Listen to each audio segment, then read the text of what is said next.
Okay. I'm no longer listening to myself. Keep me posted on audio. It should be fine. Apparently, I need to not mess with the audio volume sliders in OBS, at the very least, when monitors are not the usual priority. Who knows if it's always borked? Anyway, hey, we're back. OBS is haunted. It's at least in the spirit of the season. That does mean we get to listen to that awful beeping again. So I'm just going to turn the audio down a little further. And by a little further, I mean like another 40% down.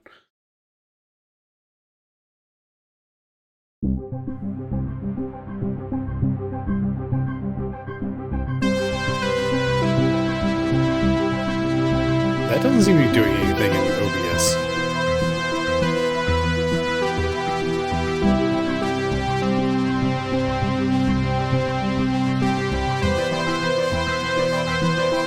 Alright, comparatively, I am talking over this awesome beepity-boop music. How are things? Man, I used to have a TV like that, kind of.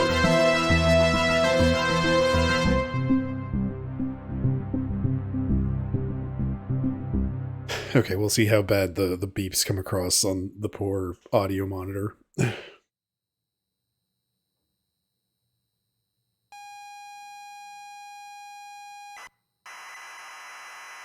Alright, that does seem a lot lower.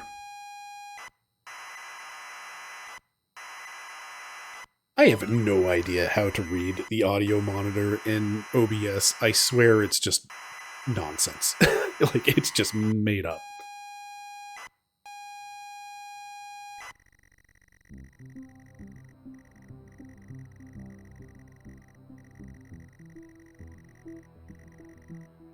Okay, so real quick. Right now, is game audio, like, actually coming across really low?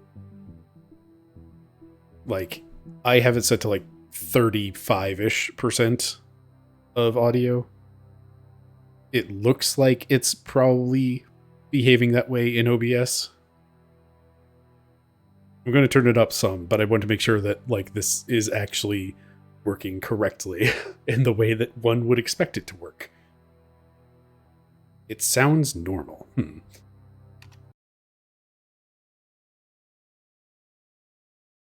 Bringing game audio back up to, like, 69%.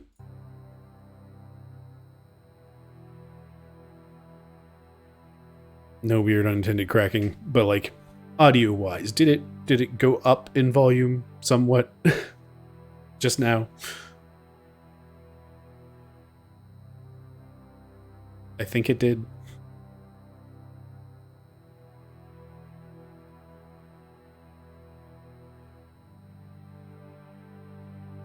Okay. Got my headphones back up. It's louder. Yeah. Okay. Cool. Let me know about audio balance. This has been a trip.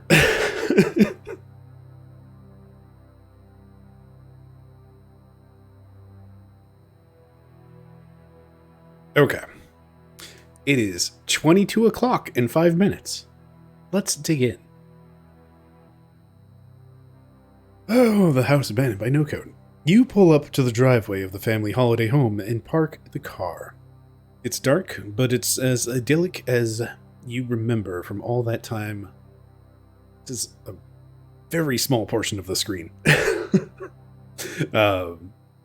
It's as idyllic as you remember from all that time ago. You remember being told to look in the glove box before going in. It's good to be back.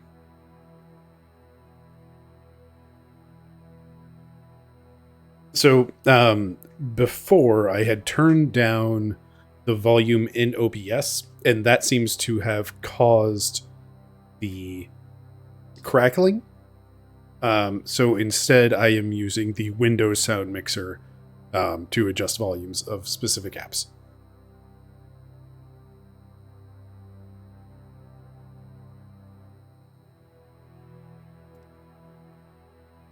I'll have to experiment with this further at some point. Oh, anyway, it's good to be back. Look, glove box. The glove box is closed, but appears to be unlocked. Open glove box. Inside is a key and a handwritten note from Dad. You take both. Read note. The note is from your dad and reads, "Hi, son. Hope you enjoy your break. You'll need to fire up the generator around back to get power and lights on. Also, found something in the attic for you. It's in your room. Enjoy." You pull up the driveway, park the car, still dark, still idyllic. You remember being told to look in the glove box before going in. We did that. We have our note, we have our key.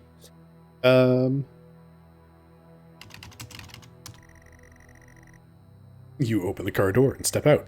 The house is grand, set perfectly amongst the trees. In front of you is a front door, and the yard stretches around the side of the house. Go around outside. You take a walk around the yard. The yard has been well maintained. You spend a lot of time here with your family on holiday trips. Good memories. Generator? I'm sorry, I don't understand.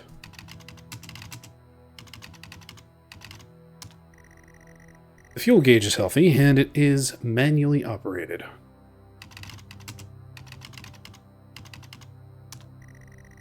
You switch the generator on, and it whirs to life. The house is still dark.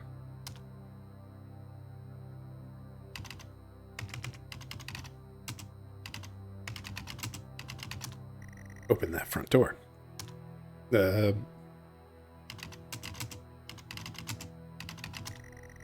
You walk back around the front of the house.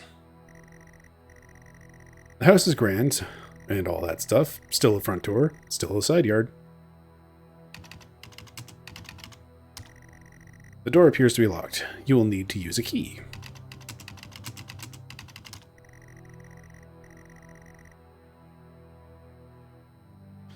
Door appears to be locked. You will need to use a...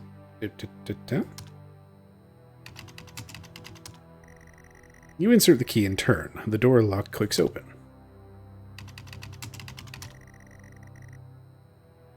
You step inside the front door. You enter the house to the hallway.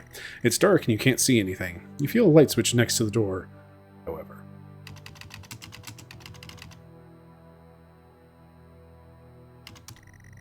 You flick the switch and the lights come on. The hallway is now brightly lit. There is access to the kitchen and living room here, as well as a set of stairs going up. Okay, I need to point out how much I love how this text is doing things. Like, as it's coming in, I don't know how well this is coming across on screen, and again, it's like, this screen within a screen is already kind of a small chunk to look at, but like, the orange phosphor glow as, like, words start printing, hit the end of line, and then move to the next line, you have that, like, ghost of the word that fades out.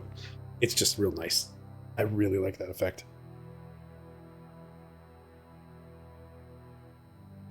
Also, what is up with this kid? Just looks evil.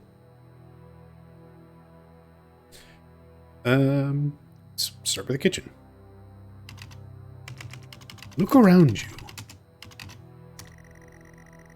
Hallway is pleasant and welcome home. And welcome to the home. Let's try that again. The hallway is a pleasant welcome to the home, airy and fresh. Go to the kitchen. You walk into the kitchen. The kitchen is tidy and well kept. There is a door to a utility room, but otherwise, it's just a kitchen. Kids are creepy. This is a sad truth. It's just, kids are kind of creepy when they, like, it really doesn't take much. You tilt your head down slightly and smile real wide, and congratulations, you hit creepy.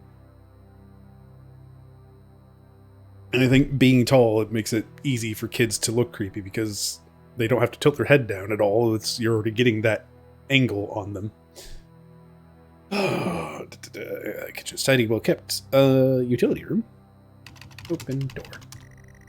Utility room is locked. You have no idea where the key could be. Look around you. It's very clean and tidy. Not been used in a while. There's gotta be drawers, right?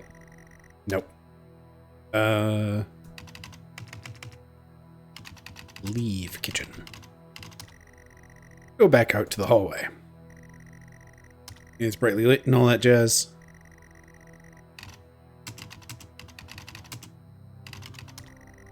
You step inside the living room.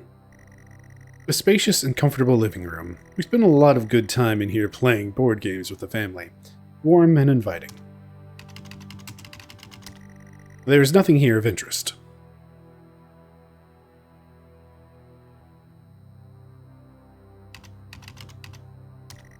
You go back out to the hallway.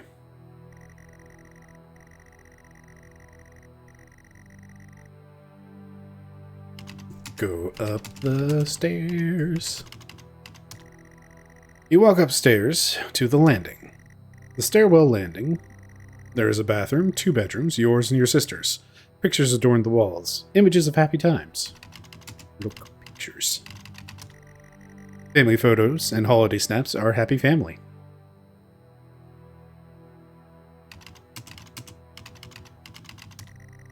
You step inside the bathroom. You are in the bathroom. There's not much of note, but it's all in good order. You step back onto the landing.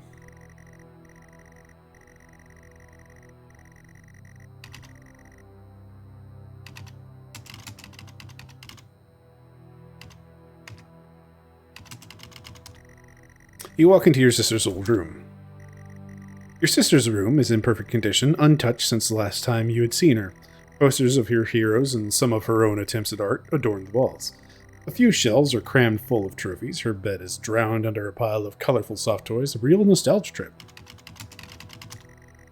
There's also a large wardrobe in the corner of the room, the door slightly ajar.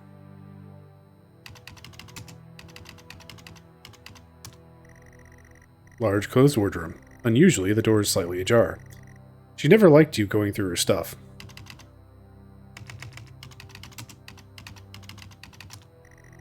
It is empty, apart from a pile of scattered photographs at the bottom.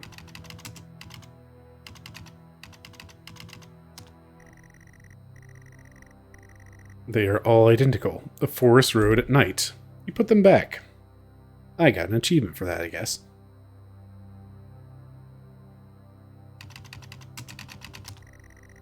There's also a large wardrobe in the corner. Spit back out onto the landing.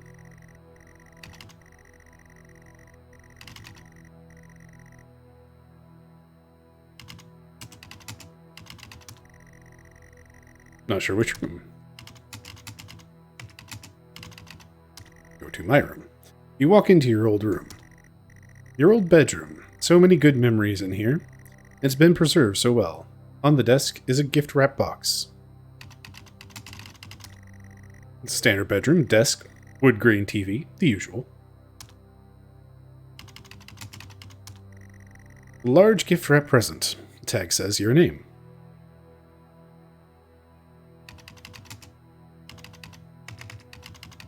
Open the present. You unwrap the gift excitedly. You can't believe it. Dad has found your old computer, a Futuro 128K plus 2. It's been preserved well in the attic and hopefully still works. Your old bedroom, so many good memories in here. It's been preserved so well. On your desk is a Futuro 128K plus 2 computer and a copy of The House Abandoned. It's all still to be set up, though.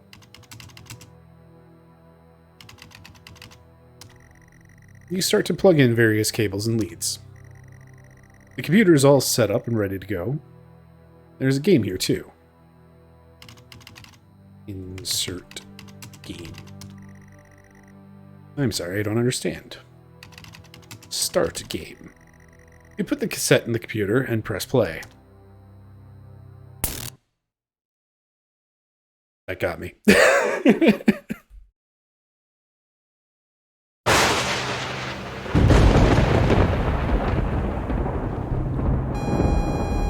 Oh boy, it's time for beeping.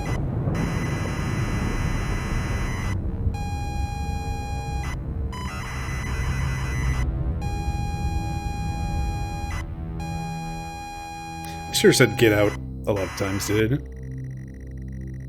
You pull up the driveway of the family holiday home and park the car. It's dark, but it's clearly neglected. You're being told to check the glove box before going in. It's also 0 o'clock. Oh, so just in case, this is clearly based off of a ZX Spectrum, or one of those flavors of. I don't know entirely like how many entries there were in the ZX line, and you'll note I'm saying Z instead of Z because it was a very European thing, but it did use cassettes as storage, and they do, like, as the loading process of reading the tape, it plays that sort of horrible, awful beep modem noise, which is very authentic, but also, oof, it's a lot. Also, looking around, hey, our lamp's dirty now. Ooh, I can zoom in.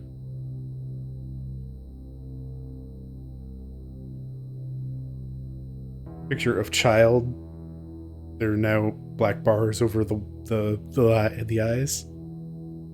We've got all of the wood paneling wallpaper is not in good shape. You can't stand to be near this place. The glove box is closed.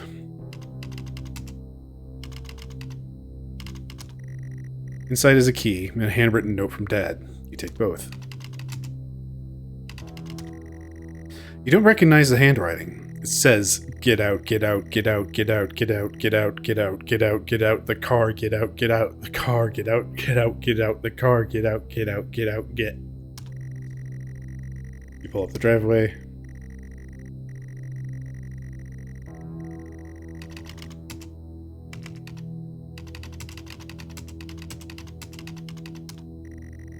I'm sorry, I don't understand. I tried. We tried to turn around and go home. You force the warped car door open and fall out. The house looks abandoned. There is a yard to the side, wood creaks in the wind, and all happy memories are gone from this place. There is no love here. That is a powerful line.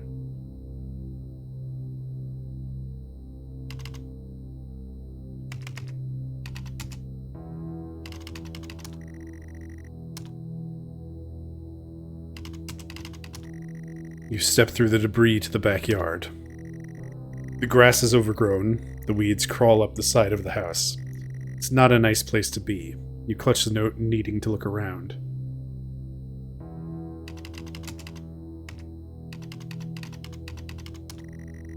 The old generator can supply power to the house.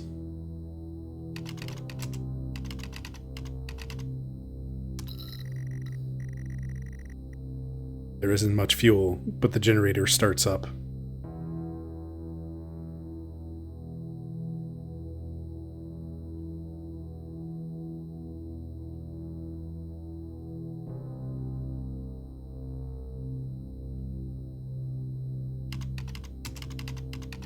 Hug the house. I don't know what you're trying to use.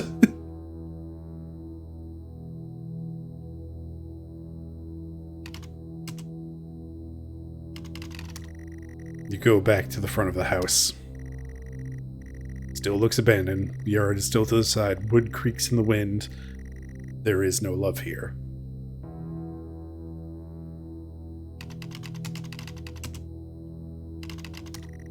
The door appears to be locked. You will need to use a key. You unlock the door. The click of the lock hurts to hear.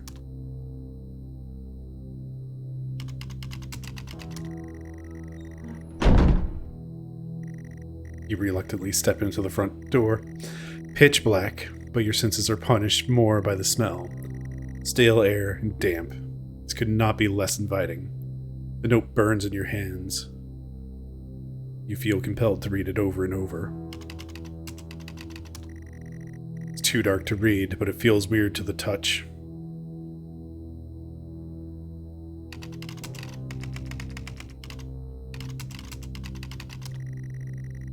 Afraid of what you might see, you flick the light switch. The lights flicker on and off. The walls are falling apart after years of neglect or worse. There are stains. Upstairs, sound of an alarm clock value. Somebody else is in the house. That can't be. Stop. Make it stop, make it stop, make it stop, make it stop.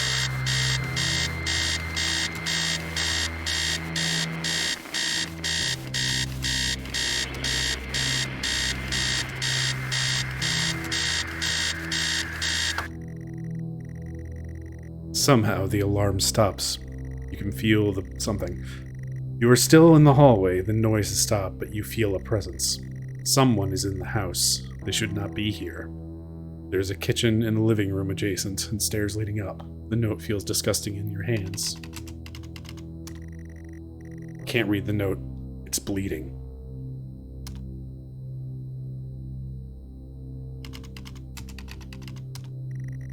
I'm sorry, I don't understand.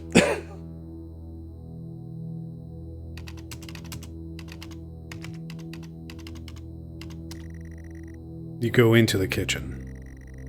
The kitchen stinks and feels completely unfamiliar. The tabletops are rusted metal, and there's a carcass on the table. There's writing on the wall, and the utility room door has a red X painted on it.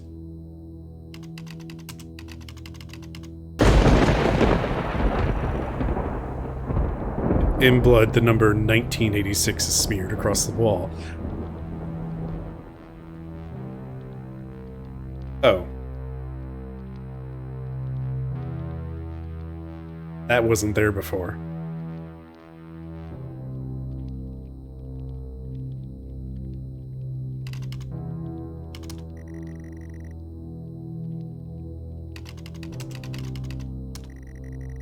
There seems to be writing on the wall in what looks like blood.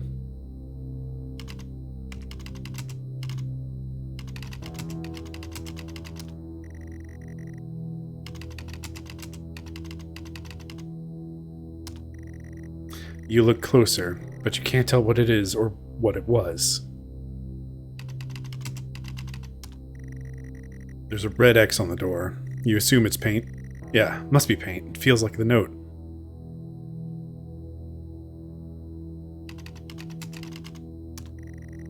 The door is locked.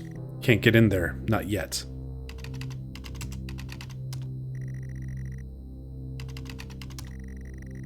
Step back into the hallway. Your shoes are wet.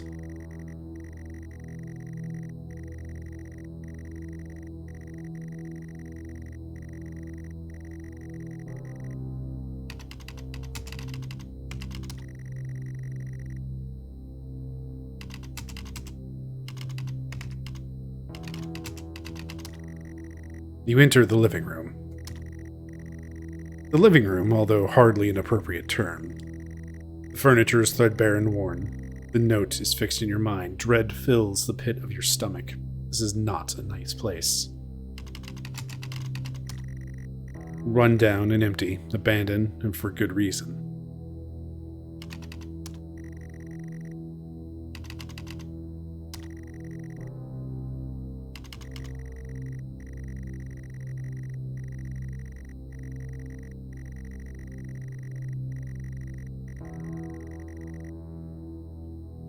The clock has changed to 9999.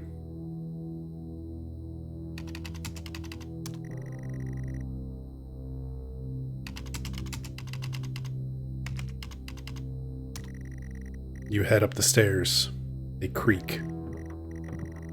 Same, but different. Landing has access to your sister's room, your room, and the bathroom. But behind the door, the phone starts to ring. You don't understand, neither can he. Answer the phone. You hear him answer the phone. Your mind hurts and you taste iron. Voices spill out of the phone into the room. Whoever is in there should not be there. You need to hang up the phone. I do. Whoever. You consider the worst. You can't hear yourself think. It's too much.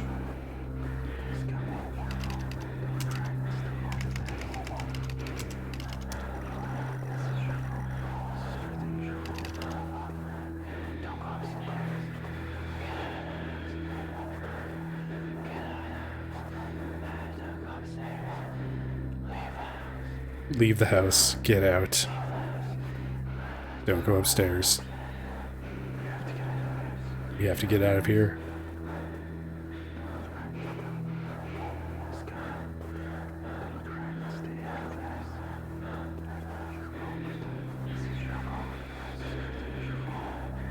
This is your home? Don't go upstairs. Get out. Get out of the house. Relief. Same but different. Landing has access to your sister's room, your room, and the bathroom. Pictures are all over the wall, but something is different about them.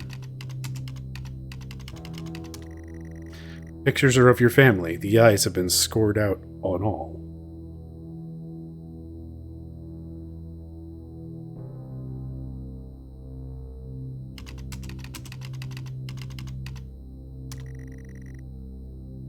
You enter the bathroom.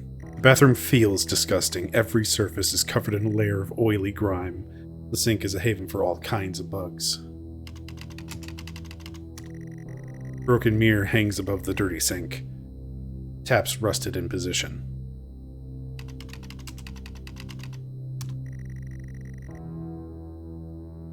You can't bear to look at yourself. You step back onto the landing.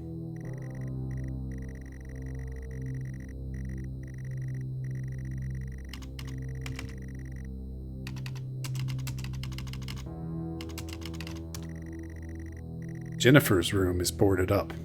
You can't bear this.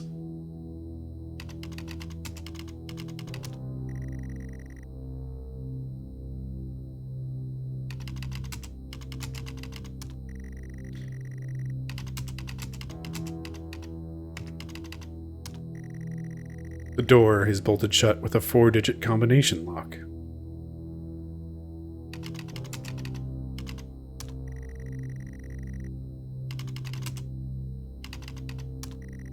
You grab the lock.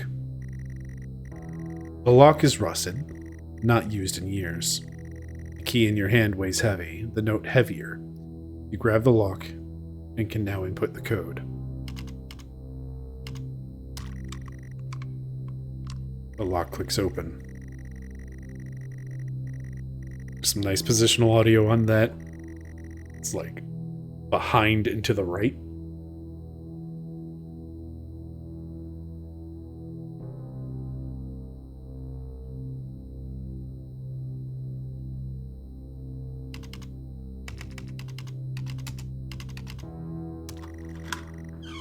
You open the bedroom door. Have a good dinner in a scoot, Calvi. Just in time before something spooky probably happens.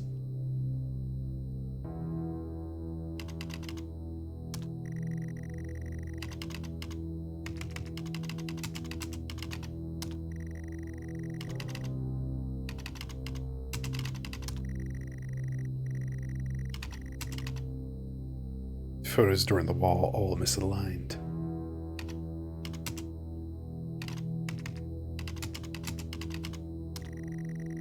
You enter your bedroom. Bedroom feels utterly familiar. The walls are damp, but you've been here before. The front of you, a lone person sits in front of a computer screen. The lamp is on. The clock reads 9999. You shouldn't be here. I shouldn't be here. You grip the note tight. I'm sorry, Jennifer. I'm sorry, Mom. I'm sorry, Dad. You haunt every step I take, even in this place. It was out of my hands, but still you punished me. I can be with you now. There's nothing left to do. I'm consumed and confused. This has to end now.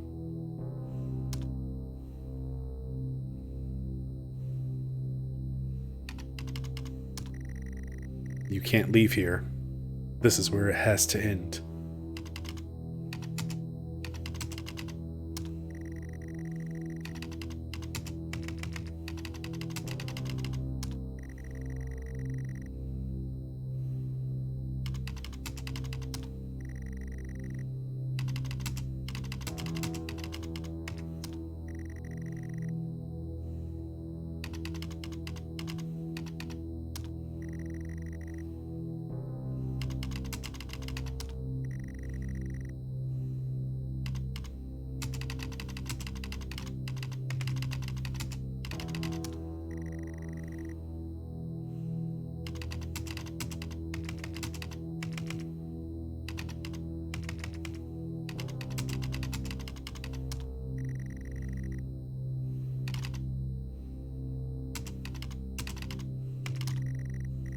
You are pathetic. It was all your fault. Say it.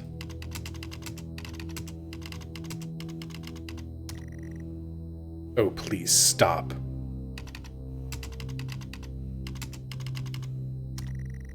It was all my fault. Say it. Just say it. Just say it.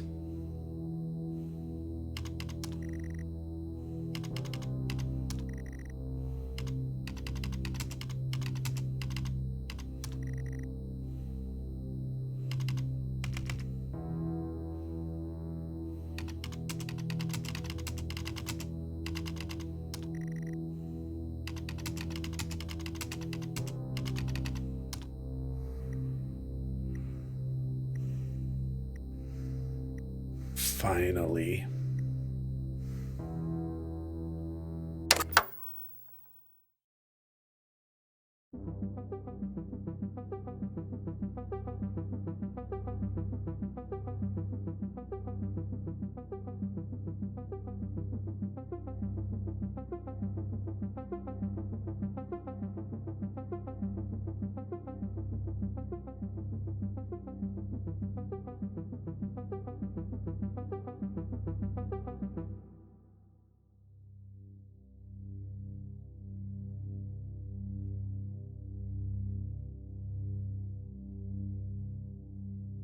So I hadn't seen all of the house abandoned, but I had seen at least up to the part of the door opening.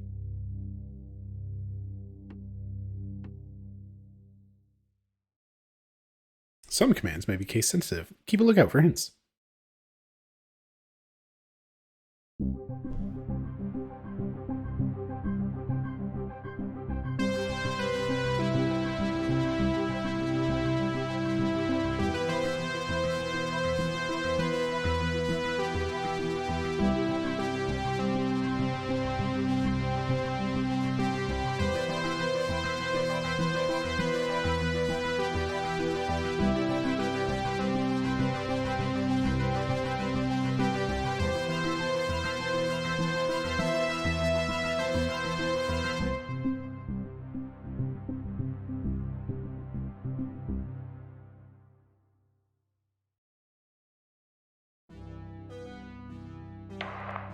This is subject 12-19-86-23, new session entry. We have myself, Dr. Alexander leading, assisted by Dr. Williams, and in the lab itself, our volunteer, Mr. Asian. We have artifact 23 in the chamber, recovered from crash site B. At the moment it appears inert, showing no signs of activity. Mr. Asian, instructions for each stage will come through to your terminal, and we need you to follow them exactly. Now, some of this may be unfamiliar, so always reference the manual on your terminal for guides on calibration and procedure. Once you've calibrated equipment to match our brief, the green light will flash, allowing you to trigger the experiment. One last thing. Ensure that any equipment non-essential to the current experiment is switched off. You cannot proceed until your calibration matches ours. When you're ready, let's bring this back. Experiment 01, internal analysis. Subject J1986 in EM is enclosed in solid outer layers. X-ray the artifact to determine its internal structure. The electromagnetic spectrum X-ray requires the camera, the monitor, set to X-ray, and charge CC86 X-ray device. TV input modes, XR for X-ray, infrared, and R3 for RGB.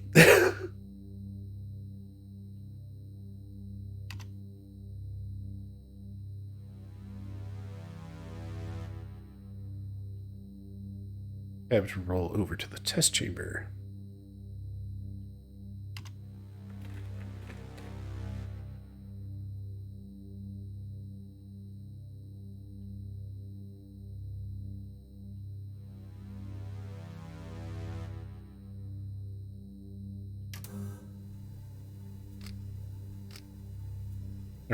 We need our monitor.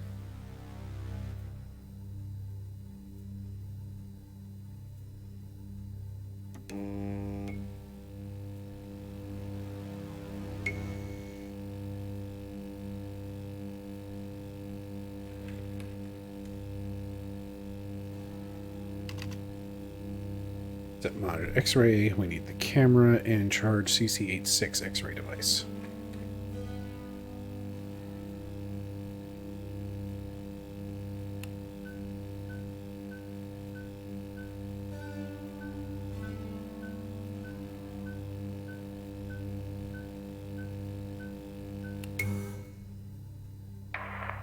Okay, good work. The X-ray is coming through now.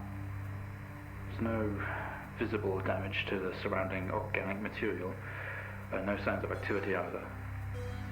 All output is flatlined. Okay, let's begin. Experiment complete. Surface reaction attempt to demonstrate the effects of laser light on the object. Try using a low-powered red laser to begin with. We need the LZR2 light generator set to wavelength, and the monitor set to RGB. Light frequencies at very specific values. 650 nanometers.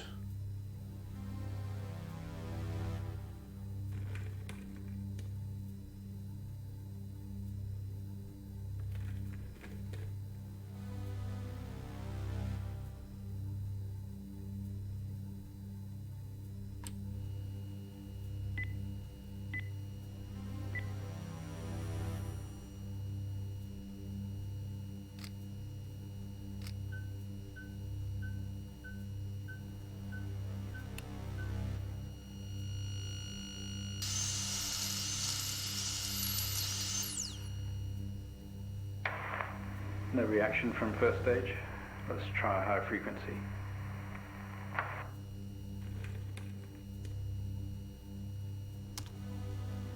Use green. Green is 510 nanometers.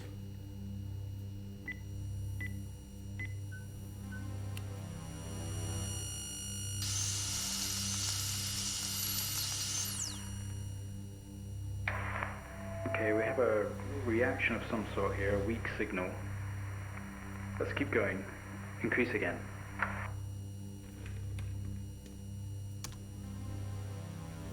Blue. 455.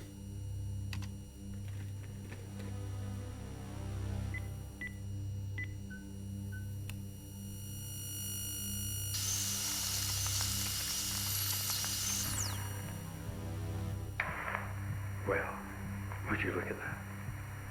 It seems we have a pulse. Rhythm is stable. There's no activity registering in the core. It's possibly damaged. Let's push further.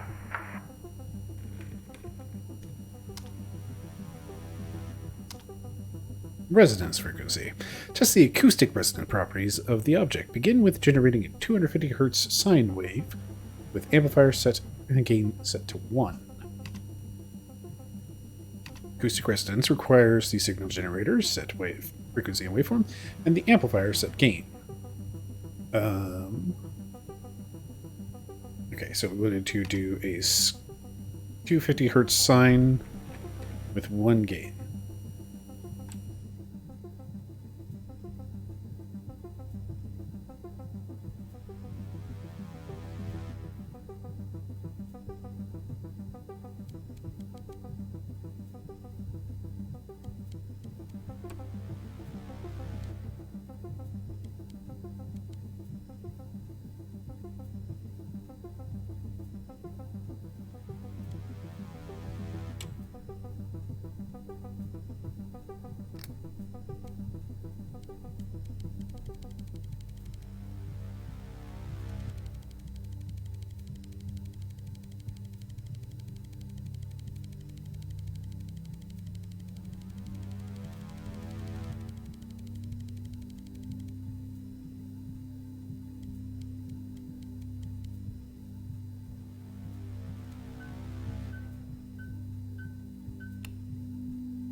much of a response.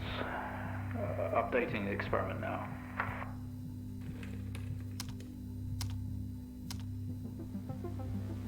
Frequency 500 signs, and amplifier gain set to 5.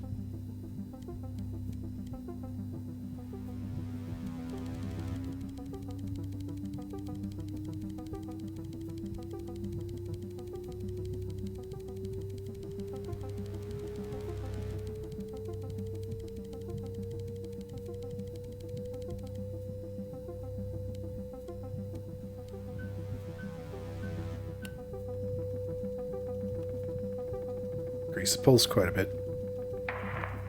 Seeing some fluctuations in activity. Should we increase? To the risk of damage? What about velocity? Okay, we're going to push further. I'm running out of time. Let's switch around.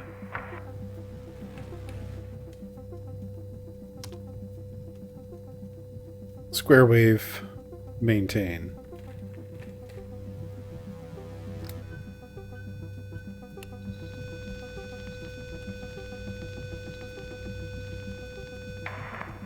Seeing good activity on this side. Seeing definite spikes in movement.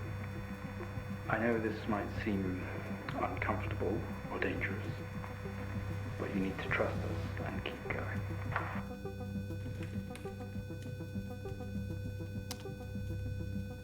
Maintain gain and square.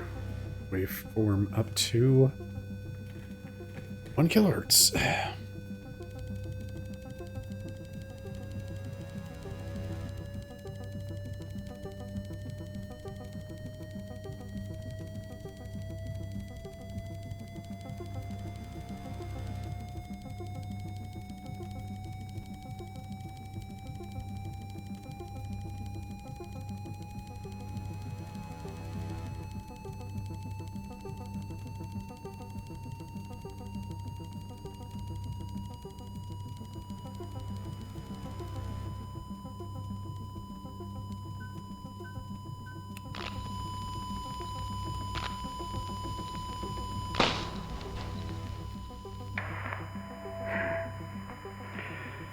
Full activity registering.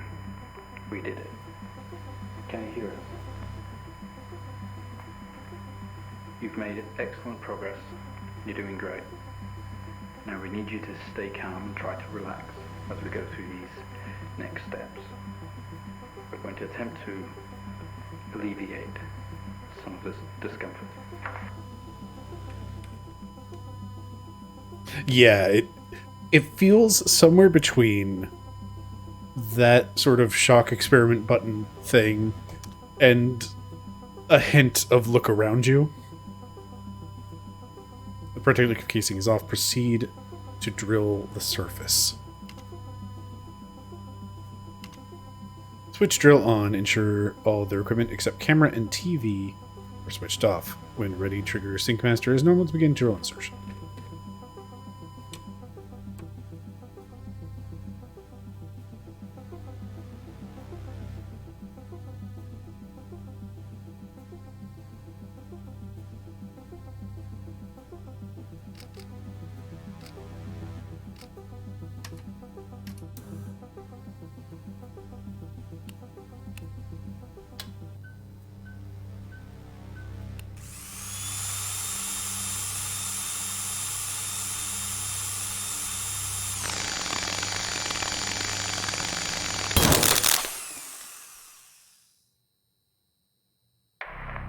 How do you feel?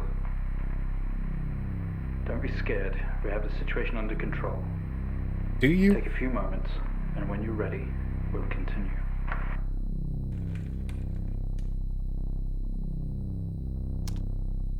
Make contact with the artifact. Open the test chamber. Use safety goggles, gloves at all times. Do not leave the container unattended during experiment. It is extremely dangerous to handle any items within the container. Please ensure your next of kin is updated at HR. As per your agreement, follow all instructions exactly.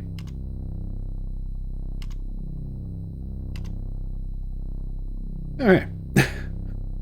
That would have been a good thing to look at.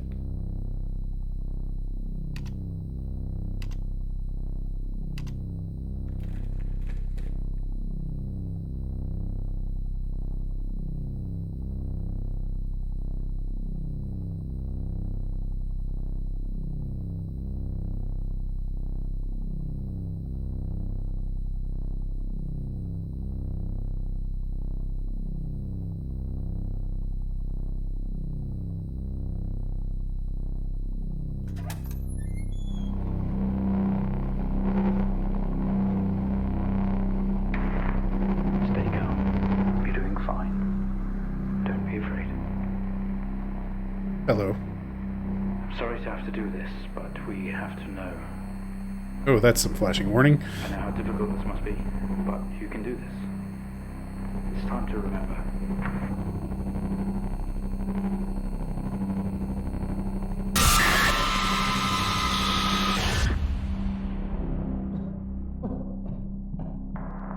Don't try to speak. Stay calm. You're a proxy now. You have a connection to the entity's inner core. It's like a conscious black box. It can show you its memories. Look into it. The visions will translate onto the screen to be something that you can understand, that you can play out.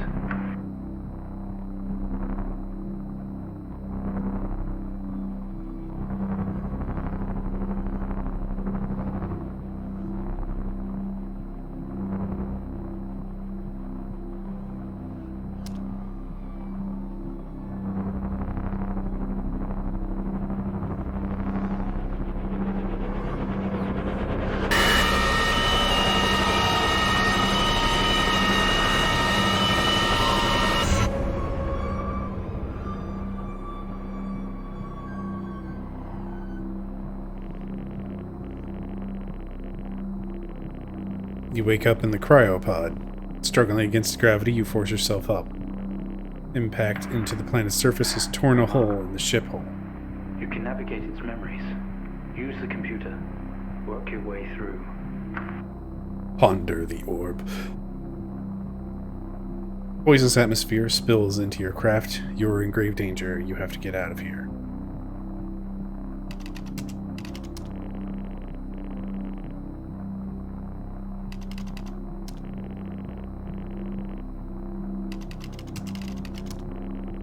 The craft is broken beyond repair. There is wreckage all around. An airlock door is locked tight, and the computer terminal adjacent blinks.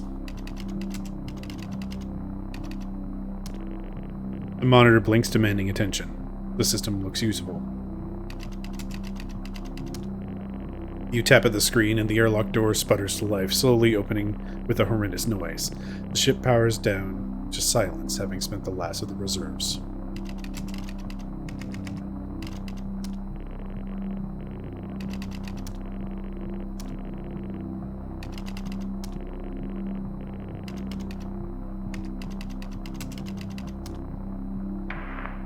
This organ was taken from what we think was the leader. These memories are different. They're not like the others. There's more detail here. Less hazy. Lean in.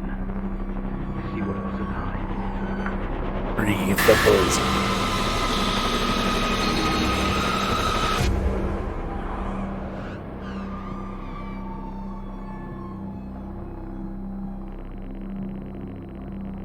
You squeeze through the damaged airlock and fall to your knees on the ground next to your vehicle. Every breath brings pain to your chest. You look around to see you are surrounded by mangled metal. Are we getting all of this? It's describing the moment we found the ship. Bright lights pour through every gap in the surrounding wreckage.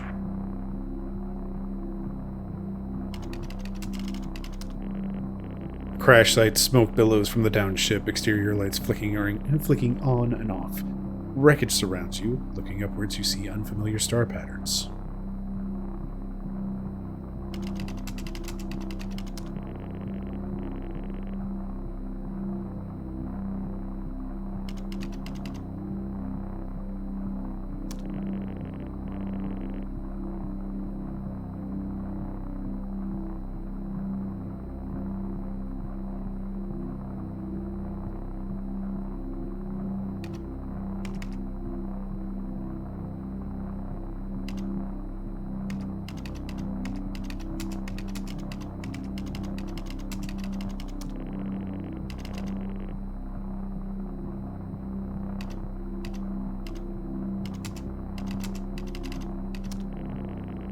You don't recognize any of the star patterns above you.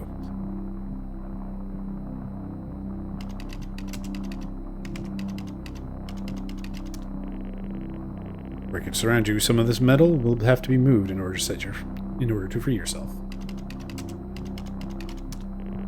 With every ounce of your remaining strength, you move away enough of the wreckage for you to carefully crawl through. The lights that surround you now attack your senses.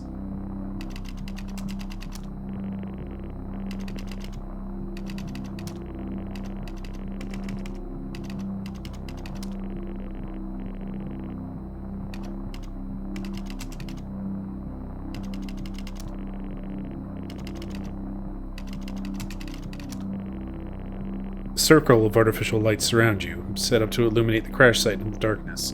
Behind them, an army of people, all staring. One figure steps out, a silhouette, and walks towards you.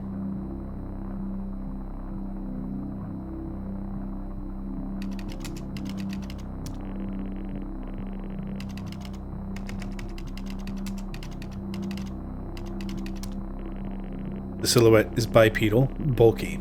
Some sort of mask covers its face. It beckons you to approach.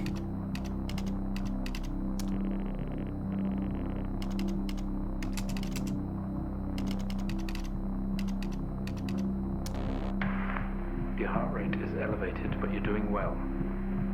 For what it's worth, very few of our test subjects ever make it this far. You should be proud of yourself.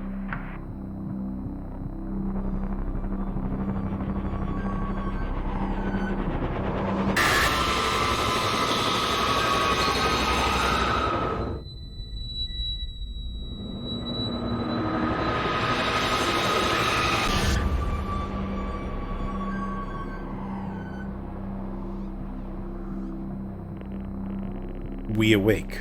The room is silent only for the quiet hum of equipment and occasional machine beep. Your touch isn't yours. We are all as one. We move together in unison. We are in bed, in a small and artificially lit room with a single door. There's some sort of writing penned to the wall. Adjacent. This doesn't add up. We didn't put this entity in quarantine. It expired at the crash. Whose memories are these? When did this happen? Adjacent is a display monitor with wires that drape across the room and into our chest. They have tortured us.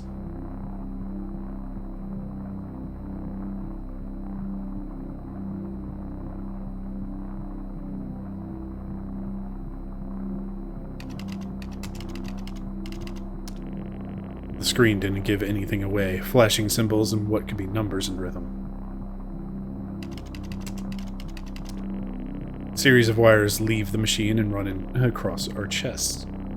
Attached in different places, we aren't sure if the black fluid is going in or coming out. Collective discomfort.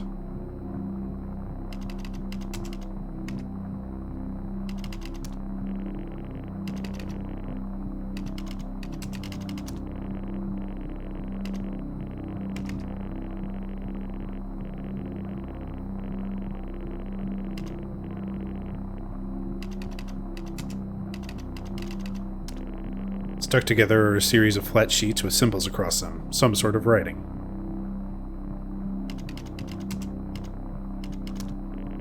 We can't reach the door, effectively tethered to the machine.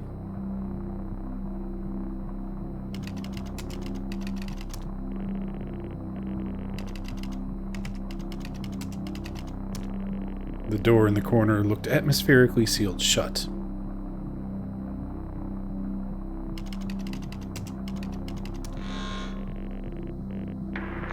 What just happened? What's that alarm? There's been a disconnection in quarantine lab 15. Find out what's going on. We yank at the wires protruding from our chest. Together, we all scream in pain. This action sets off an alarm echoing loudly down the adjacent corridor.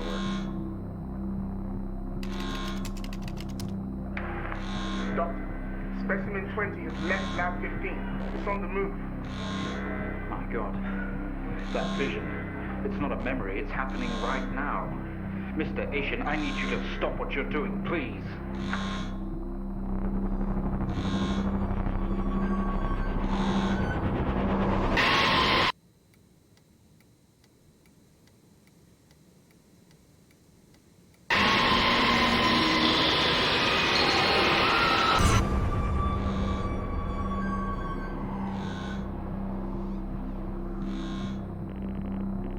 Through the door, we find ourselves in an empty room with a device on the table. It looks familiar.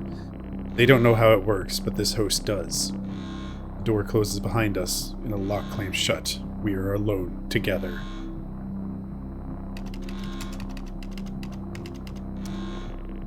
It was an access code terminal for a wide connection allowing commanders to commandeer other hosts. Only we have access to these codes. It's time to use them. What is that?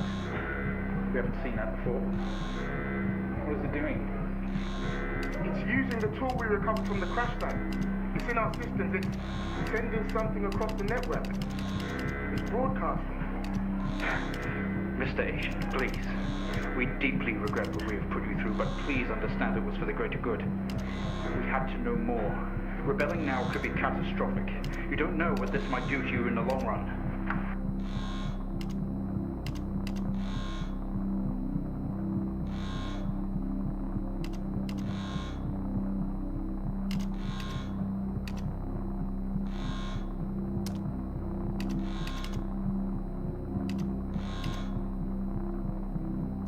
Burn them down, indeed.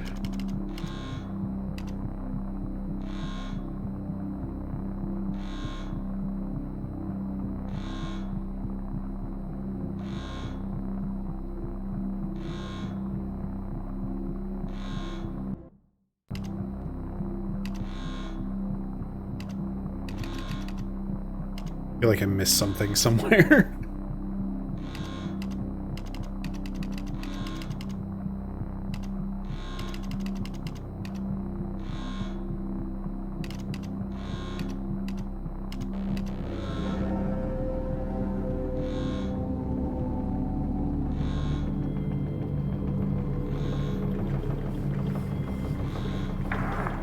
They're all free. They're converging. It's over.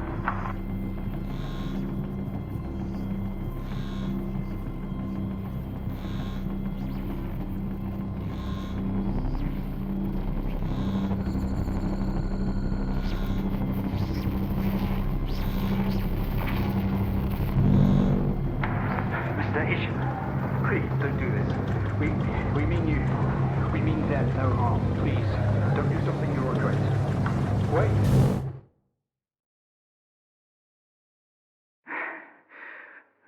One day, Mr. Asian, this will haunt you.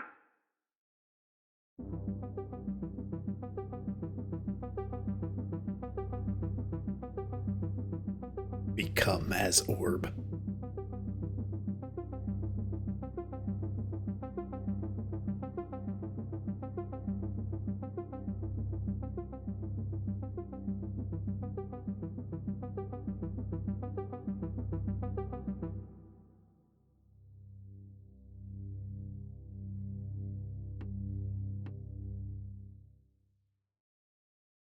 Look around, go to, and open commands are your friends. Use them often.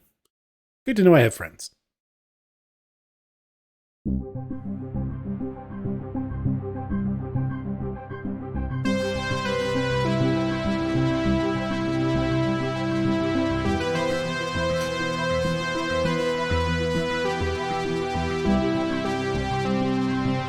Look around you. Look around you. Have you seen it?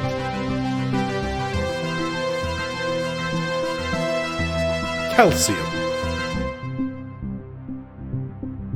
I really need to go find the rest of Look Around You at some point.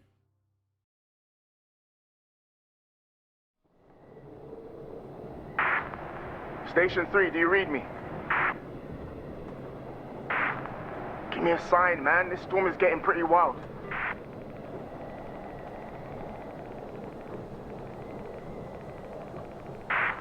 Come on, 3, log in. Quit fucking around. I've added a stream marker to go back and grab a clip later.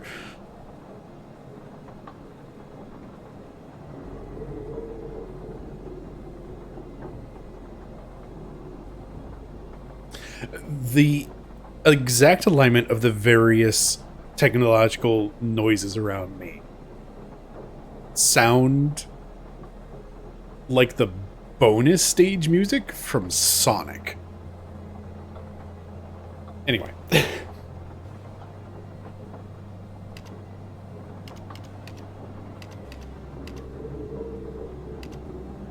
Heck.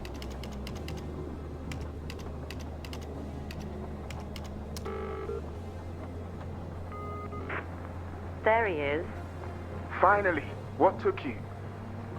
Is the microphone still broken in Station 3? I'll take that as a yes. Yeah, you can't reply. You should be able to hear you though. Can see activity registering, so your voice is definitely going through. Oh, okay. We can chat later, 3. Yeah, this is pretty serious. I've had a distress call from Central. There's a situation and we have to fire up signal monitoring and relay systems right away. What kind of situation? I don't know. I'm assuming it's got something to do with this storm. Whatever it is, it's big to want to involve us. Shit. Okay, what do we do then? Well, my fucking cabin power isn't holding up in this weather, so I can't process the signals myself. 2, you need to feed the frequency information through to the backup terminal in Station 3.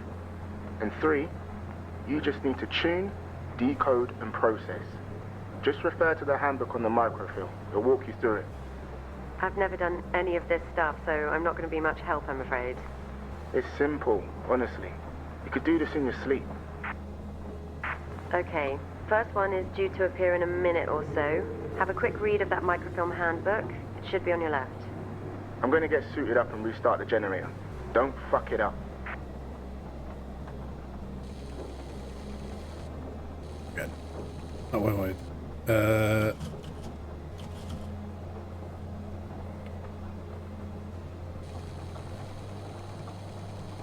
Okay, 3, we're up. Do whatever it is you're supposed to do. Is there a zoom? There we go.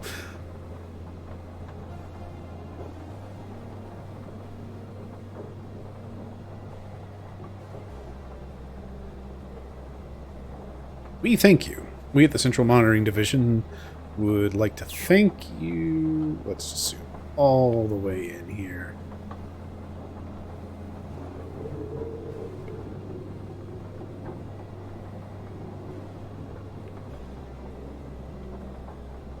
For agreeing to commit to a year's service at your remote monitoring station. The work that you do here is of vital importance to national security and redacted of our great nation. While you may never receive the explicit gratitude of our citizens, we will always be indebted to you. Operator's role. As an operator at one of our remote monitoring stations, you will be responsible for the following duties. This reads like a job description, and man, that does not feel good. It is, I guess, a job description. Anyway. Zoom out just a little bit so I don't have to continually scroll back and forth.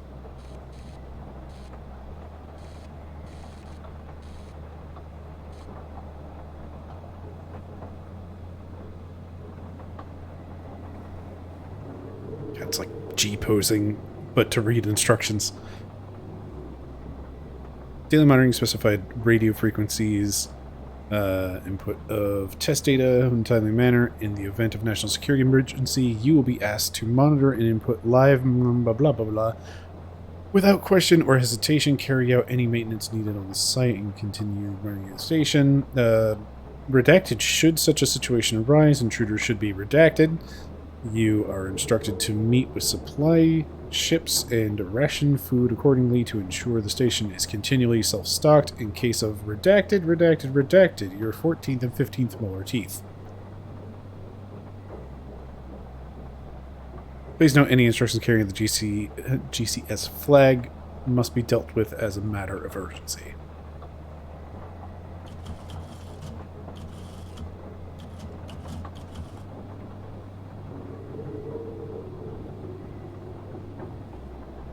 Cover forward contents Eagle Sigma Kansas whiskey Morse code. Oh no, don't make me do Morse code. I cannot.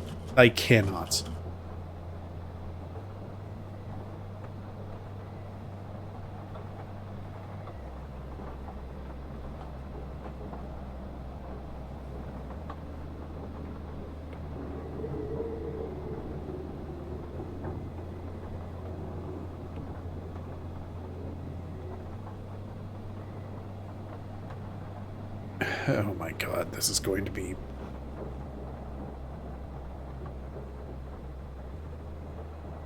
Transmission broadcast frequency 193 FM.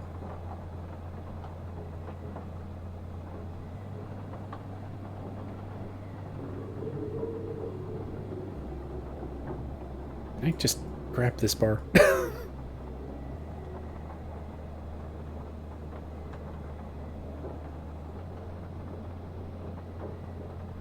14,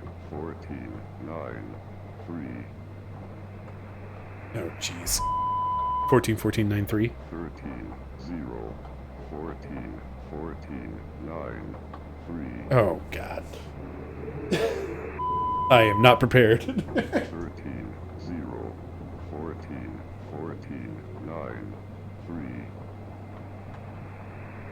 Alright, apologies while you listen to this for a bit. 13, 0, While I find 14, 14, 9, notes. 3. 13, 0, 14, 14, 9, 3. And also turn on a light here. 13, 0, 14, 14. Harshen my vibe of, you know, turn off all the lights. 13, 0, 14, 14, 9, 3. 13-0-9-14-14-9-3. 13, 0, 14, 14, 9, 3. 13,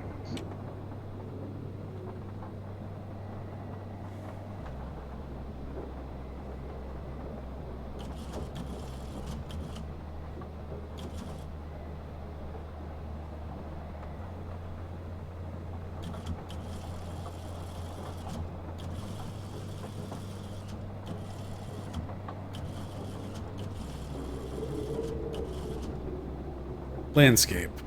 On receipt of this callback code, conversion operations must input the following command lines into the terminal and execute fragment import F, import value proc.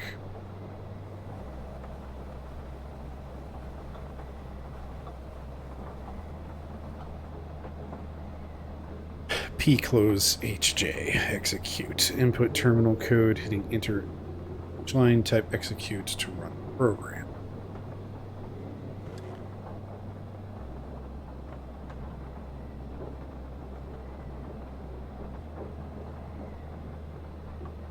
Do not write down an authorization key in any form.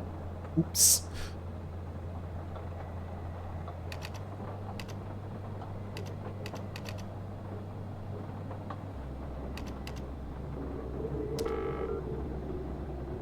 Oh, okay. That makes things drastically easier. 13, Abacus.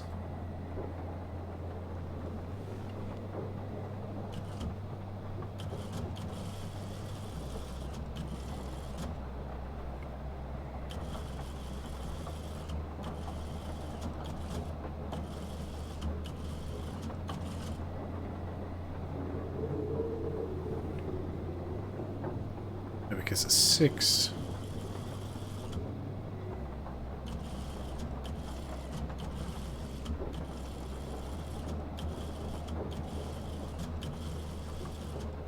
Which doesn't seem to actually matter for any of this, so it's just looking for the word abacus. Unless I went by it and I just missed it.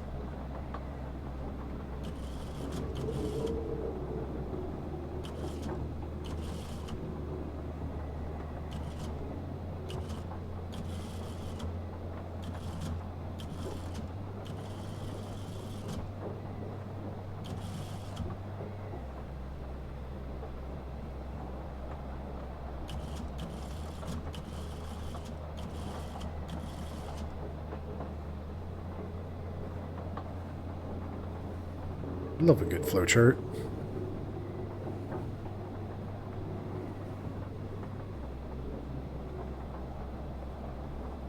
Start signal modulation.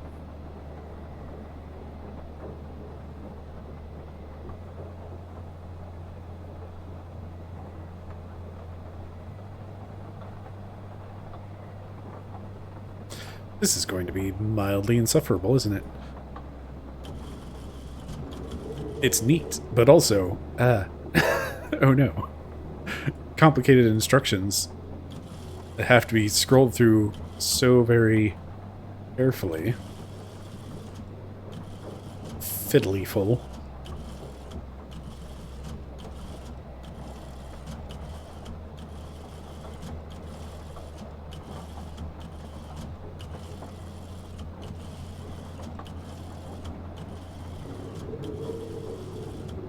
Abacus, there you are. On receipt of this code, enter this stuff.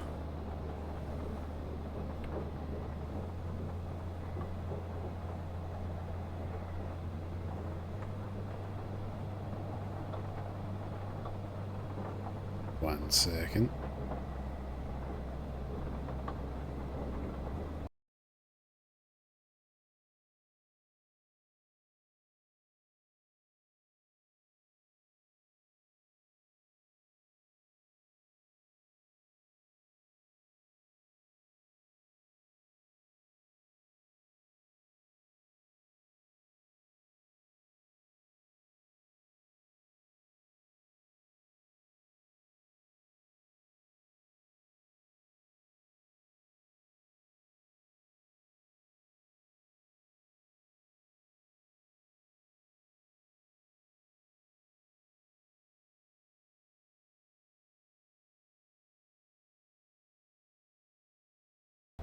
Alright.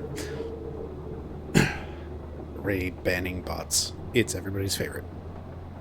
On receipt of this callback, conversation operators must input the following command line into the terminal and execute sys.exe-de.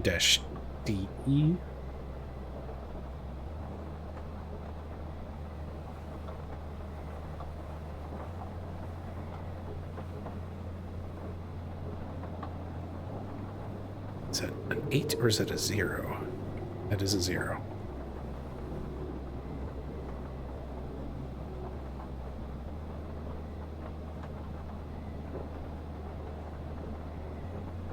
sys.exe-de allocate 202-a output log false.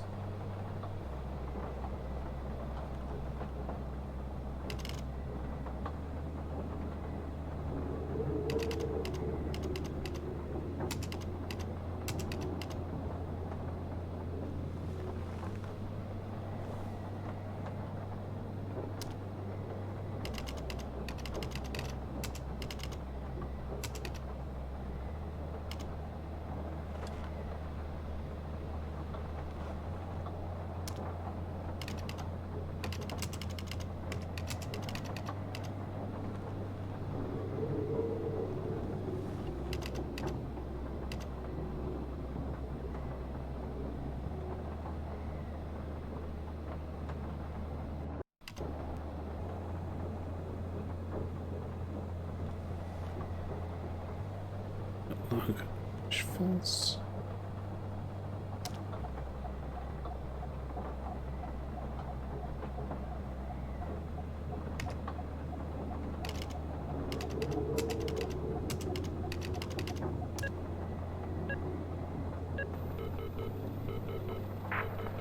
Okay, my light here just turned green and the signal stopped.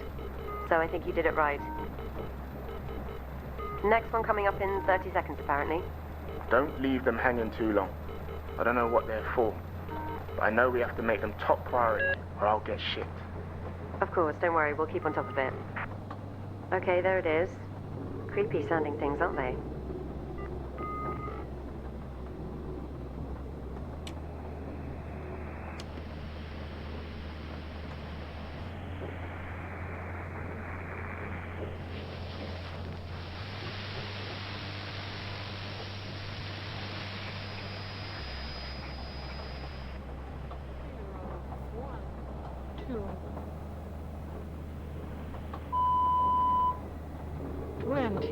Six, 14, 0, 1, 2. 26, 14, 0, 1, 2. Chevron.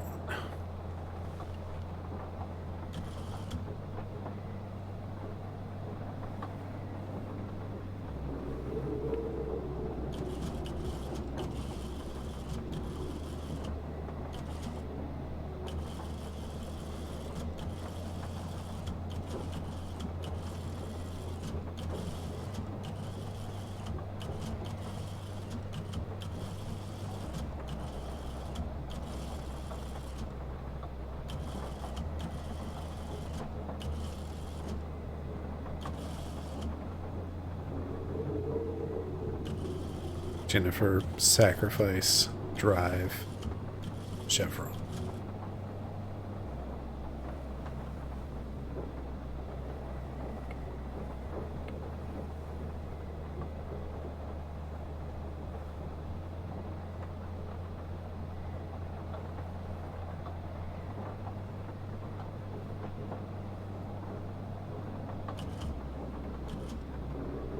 Oh God. That's rude.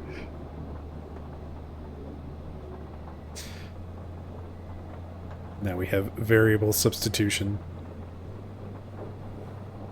Refinite WZ proc begin get int with numbers. I feel like no matter what I can do, I can never get a clear.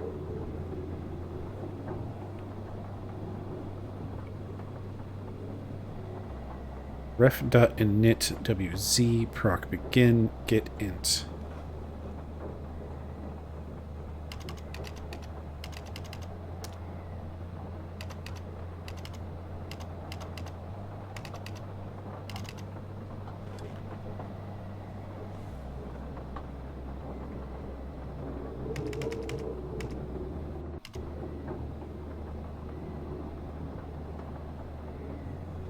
There's no way to go back.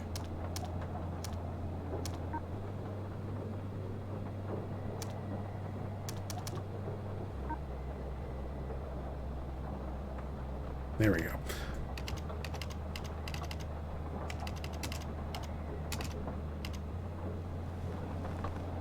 Ref done and hit proc begin, no dot.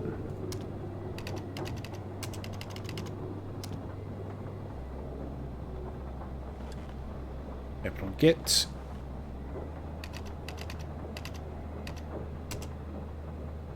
Fourteen 0 1 2. 26 14 0 1 2. 26 14 0 1 2. 256. 26 14 0 1 2.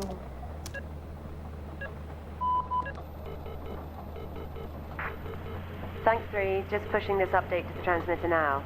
Getting the hang of it, huh? Next one coming up. 1. What does GCS mean? GCS? What do you mean? Yeah, no, this next one has come through with an additional note. GCS 3 equals E1 V1 M1. I've not seen it before. Check the microfilm. Might be something in there about it. Listen, let me know when you're done with that one. I haven't heard back from the transport team and I'm starting to worry. Sure thing. Okay, here it is. Whoa. Okay, that's different. Flashing red screen. Yeah, quite the warning sign. Shit. Something's going on. The last two must have just been testing the system. Tune it as normal and I'll see what I can find out once I get these goddamn lights on.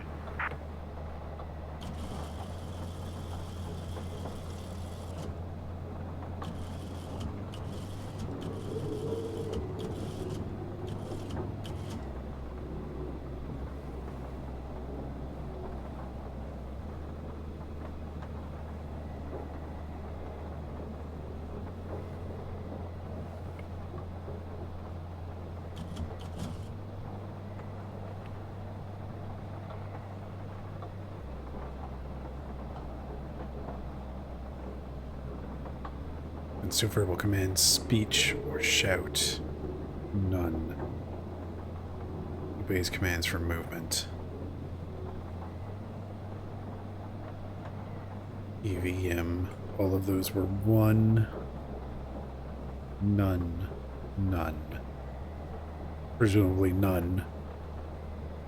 So whatever we're dealing with doesn't respond.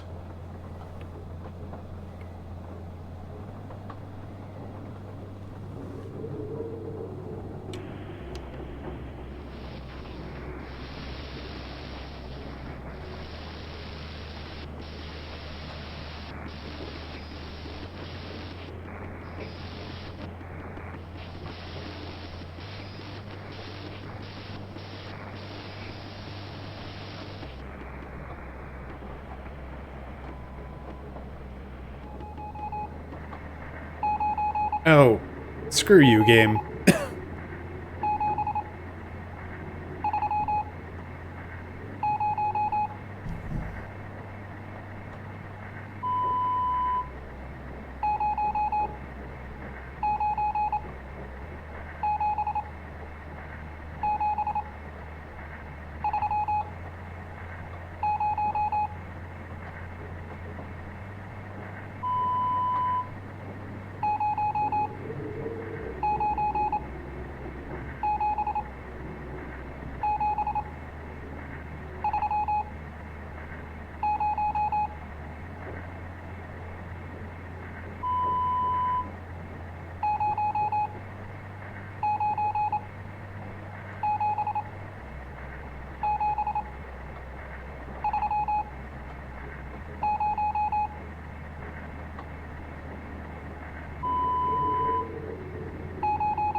Kansas.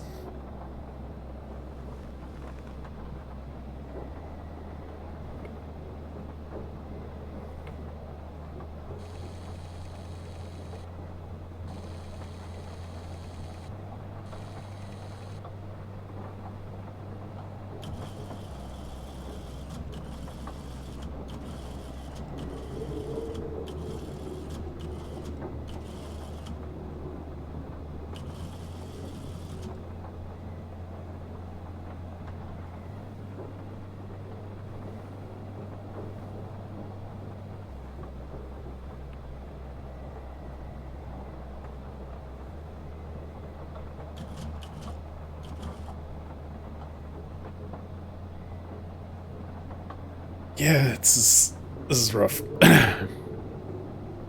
I struggle so hard with Morse code. I just do not get it.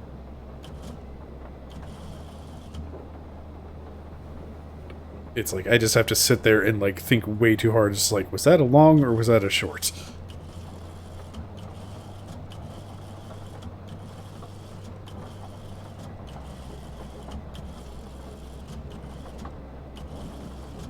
Kansas.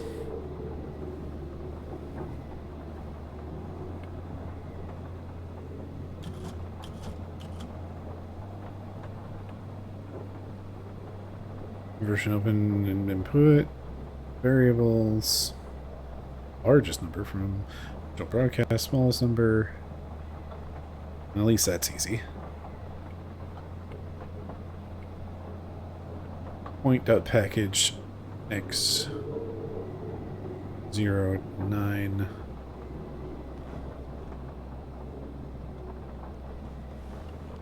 Point is capitalized.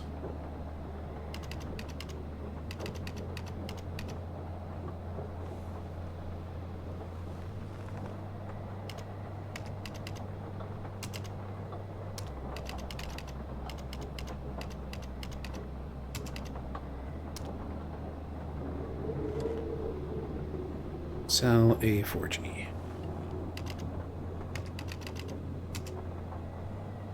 With dashes? Yep.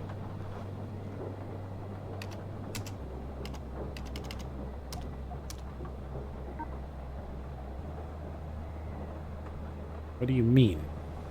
What do you mean? Largest, smallest, flipped. Okay.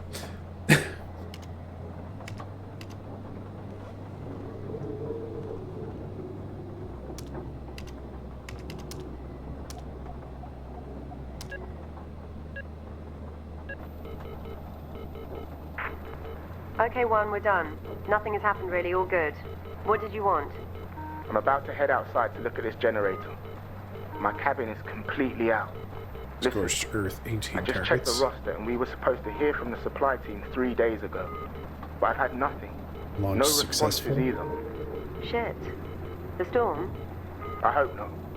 3, can you monitor a range for me? They use an emergency signal somewhere between 8,500 range. FM. See if you can track it down for me. That's our supplies for the next 6 months. If they turn back, what do we do? We can reschedule. I'm more worried that they didn't turn back. Otherwise, we'd be having a drink by now. The boat was called 20F. God, yeah. Okay. 3. 8,500 FM somewhere. See if you can pick up a distress signal or something.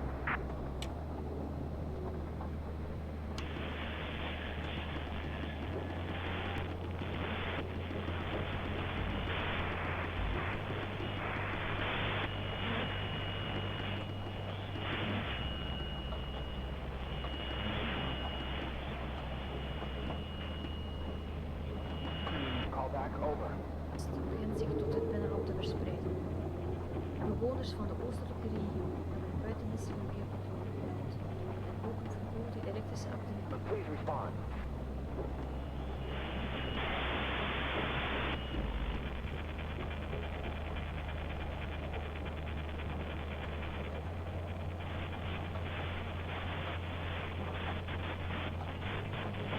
An emergency broadcast received from Madrid that the epidemic has traveled across the Atlantic. They have been sighted, connecting to central population centers and beginning what is being described as a removal. It's not yet known if the anomaly is still moving with weather systems. We'll bring you further updates as they happen. 3. An 8 emergency to 8,500 broadcast from FM. Madrid confirms the epidemic has traveled across the Atlantic. They have been sighted, connecting to central population centers and beginning what is being described Our as a username removal. matches. It's not yet known if the anomaly is still moving with weather systems. We'll bring you further updates.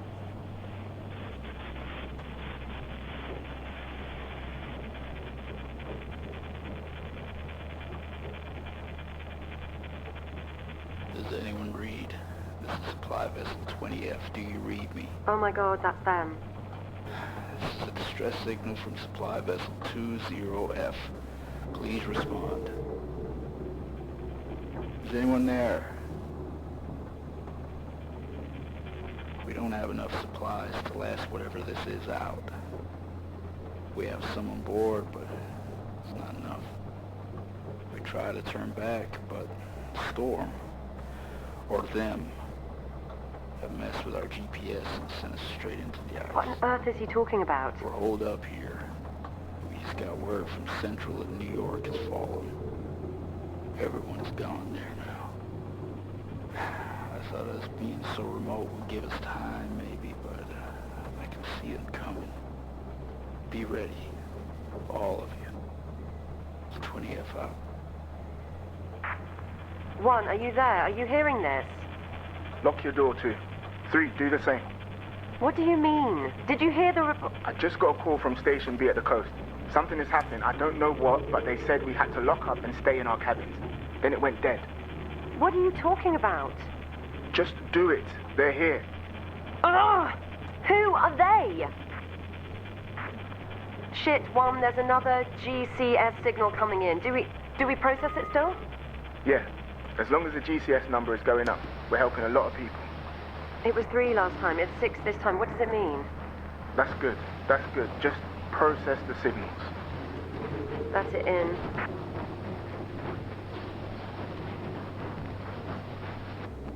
Echo. Mike. Zulu. Sierra. Hotel. Bravo. Echo. Mike. Zulu. Sierra. Mike Zulu Sierra. Hotel Bravo Echo. Bravo. Echo. Mike. Zulu. Sierra. Hotel. Bravo. Echo. Mike. Zulu. Sierra. Hotel. Bravo. Echo. Mike.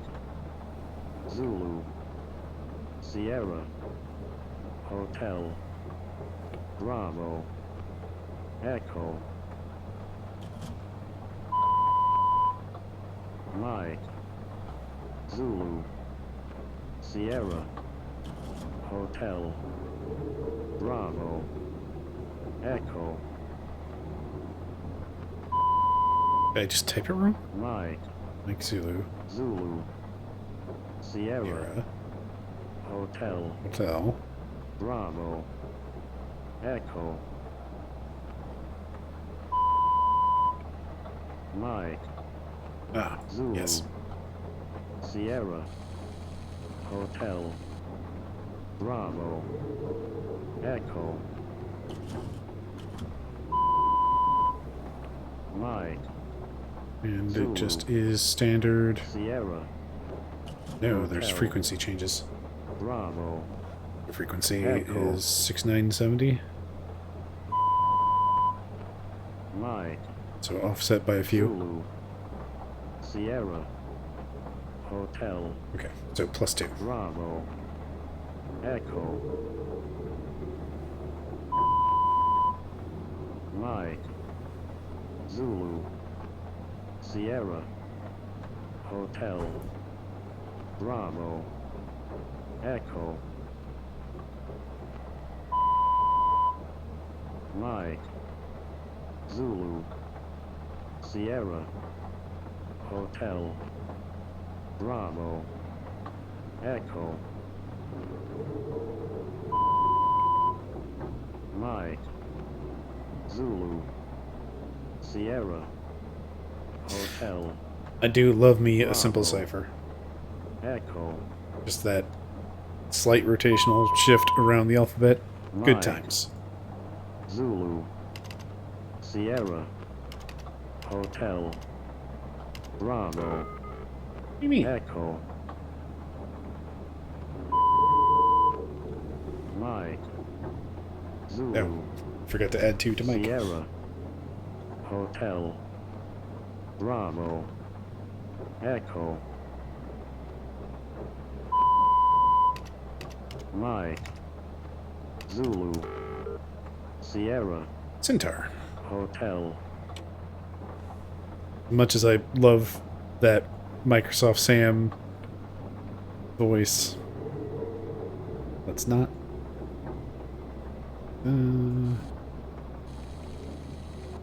Rotate slightly.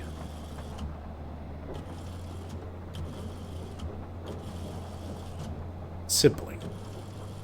Sure are a lot of words in here that are relating to the house.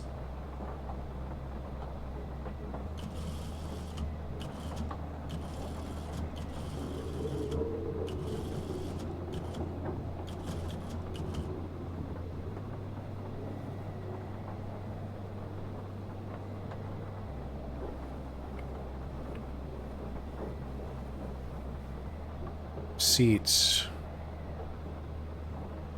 If dynamic variables doesn't look like we have any. Instead, it should just R.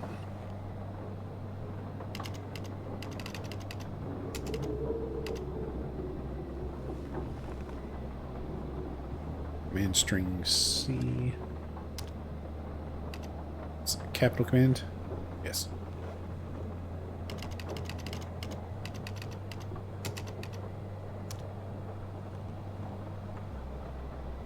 H grid W.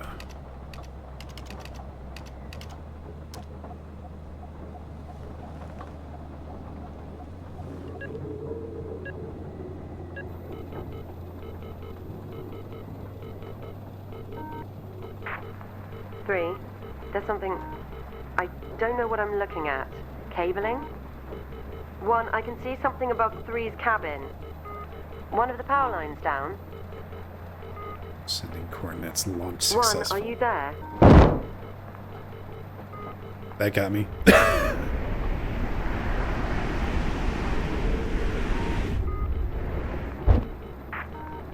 Fuck. What the hell is that? I can't see you from here, One. What's going on? It's above me. Shit, it's above me.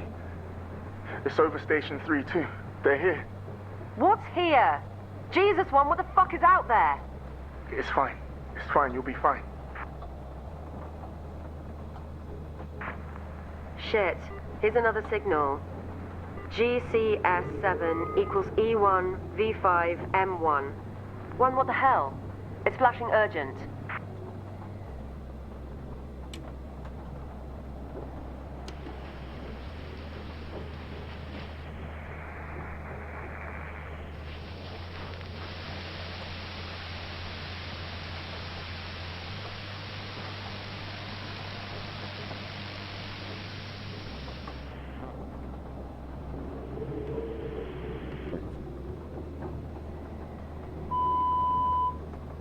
One, 8, 9, 0, 4, 5.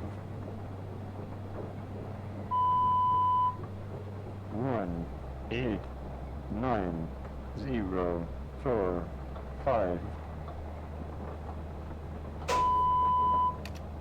1, 8, 9, 0, 4, 5. Sacrifice. Fun.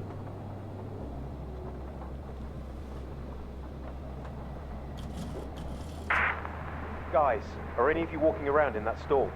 That's crazy. You'll get yourself killed.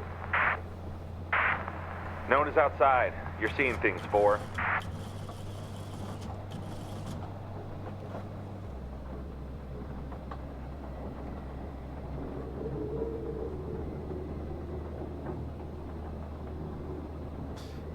This might have been the same picture that was at the house.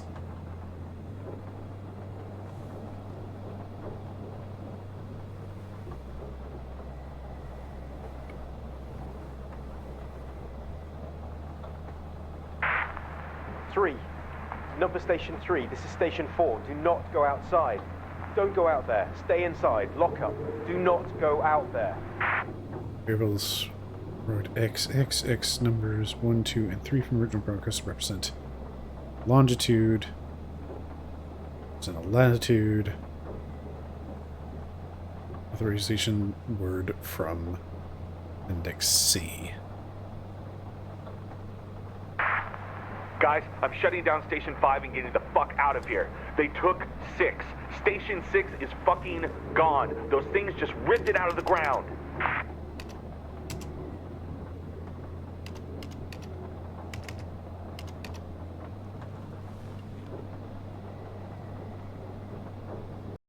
Just a real quick.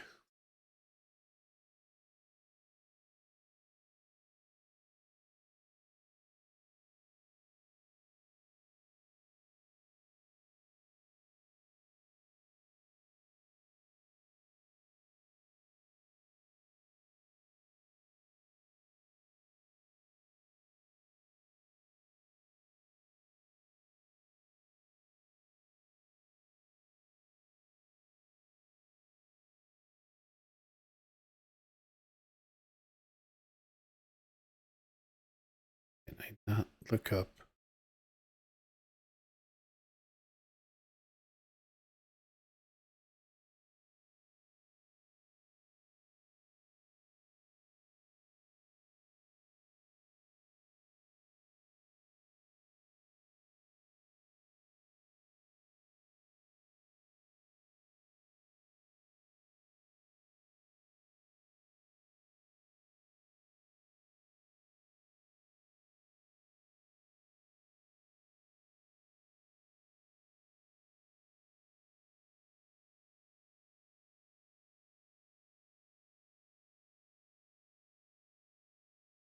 Seems like that's either I'm inputting this wrong or that seems to just be somewhere.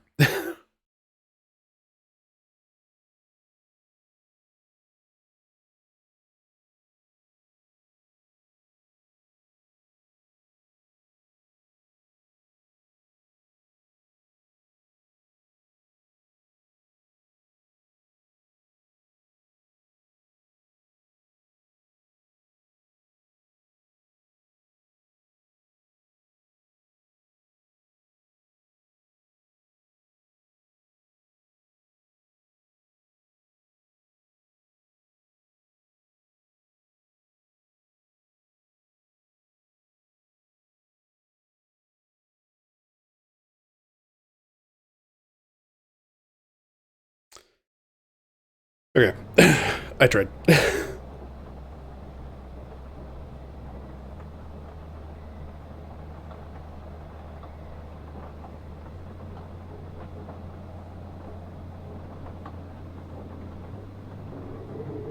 Actually, why?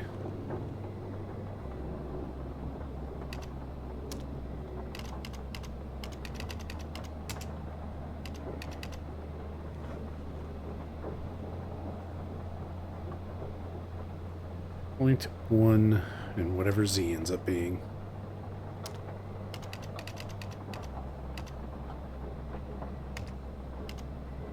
Probably an L, not a 1.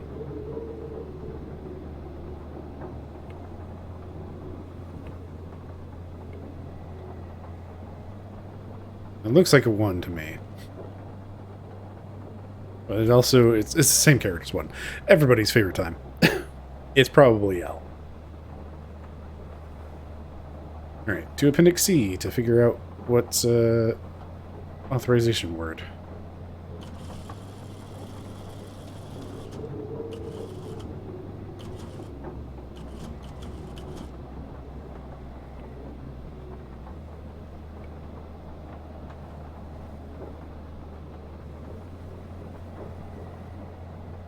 Alright, this was USB. 8, 9, 0, 4, 5. Process total of broadcast numbers. 1, 8, 9, 0, 4, 5. 1, 8, Total greater than 30? No. 0, 4, 5. Alexander. 1, 8, 9, 0, 4, 5. 1, 8, 9, 0, 4, 5. 1, 8, 9, 0, 4, 5.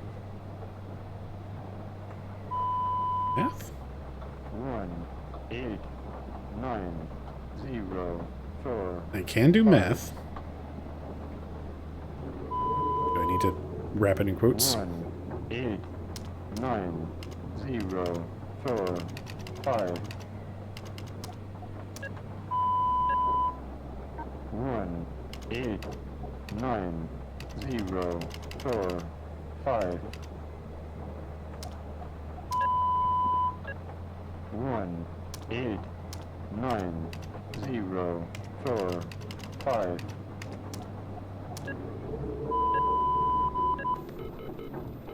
That was a 1.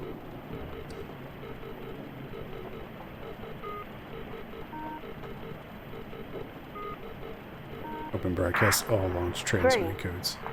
James, the last signal hasn't sent. My terminal is going crazy demanding a response. I think the wind has misaligned the transmitter or something. We need to go out to it.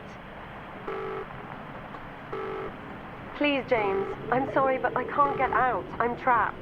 You'll still be able to hear me, though. Go. Go.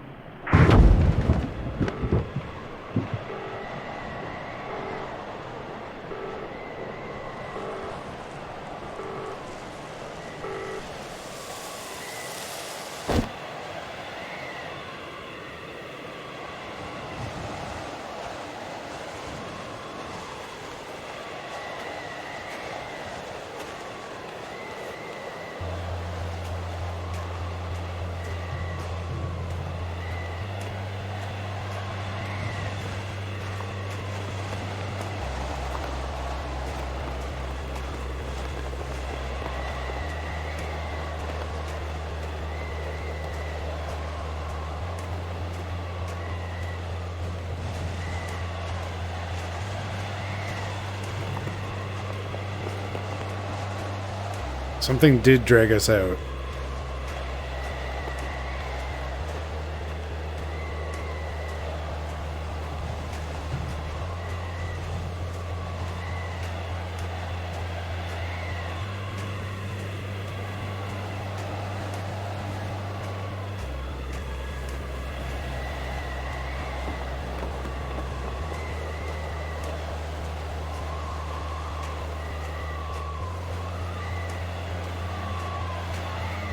God, this camera is phenomenal in just like how tight it feels. It's just like, imagine. It's like there's just no peripheral at all.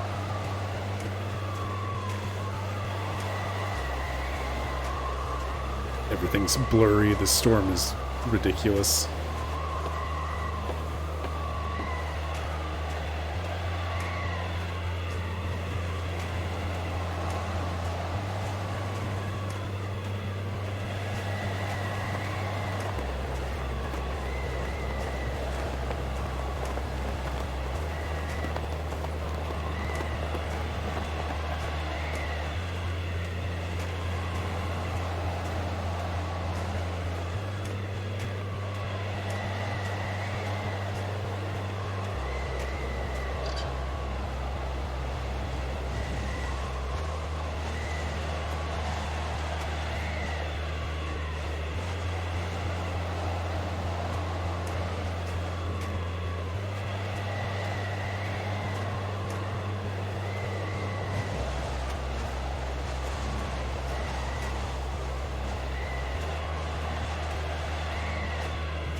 can't... Like, I was able to open this, but I can't, like, do anything with it.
I can't feel my legs, James.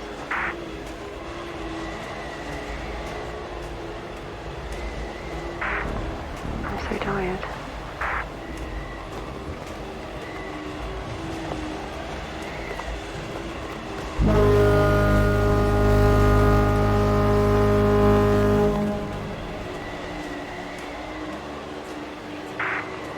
What are you doing? James, please.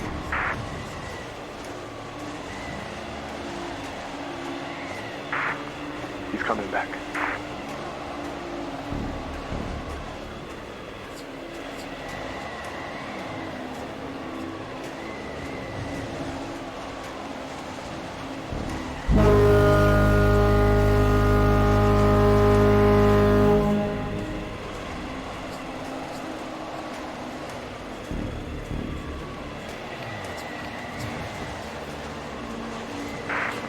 That's it. He's coming back. Did you see that? I saw something up in the storm. James, everyone is waiting on you. You need to wake up.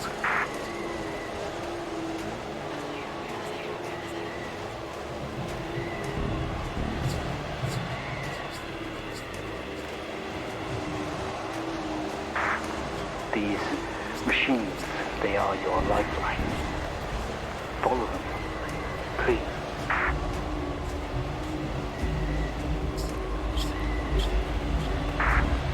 James, go to them.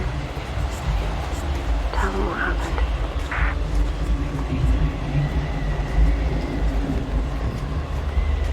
I wasn't there before. Mr. Asian, can you hear me? It's the doctor again.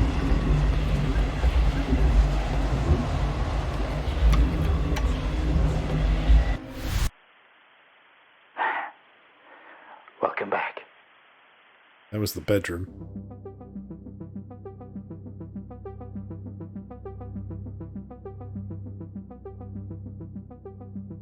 Oh, that was the bedroom from the first one.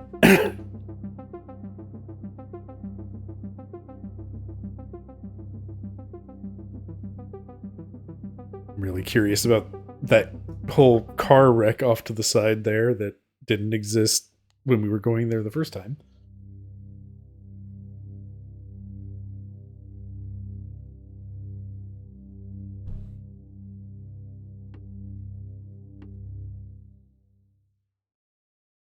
Sometimes you may need to look beyond the screen to progress.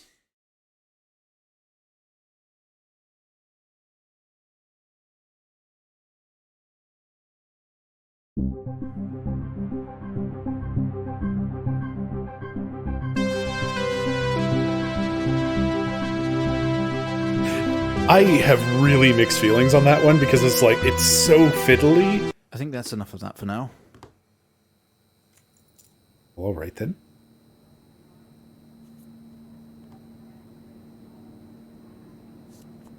You're quite fond of this show, aren't you?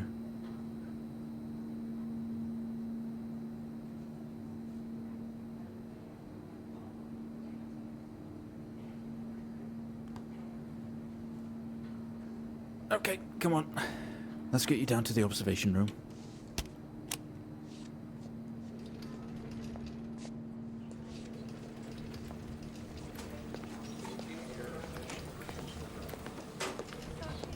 This place must be starting to feel like home to you.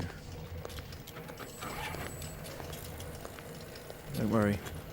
Try and get you out of here eventually. Just in here.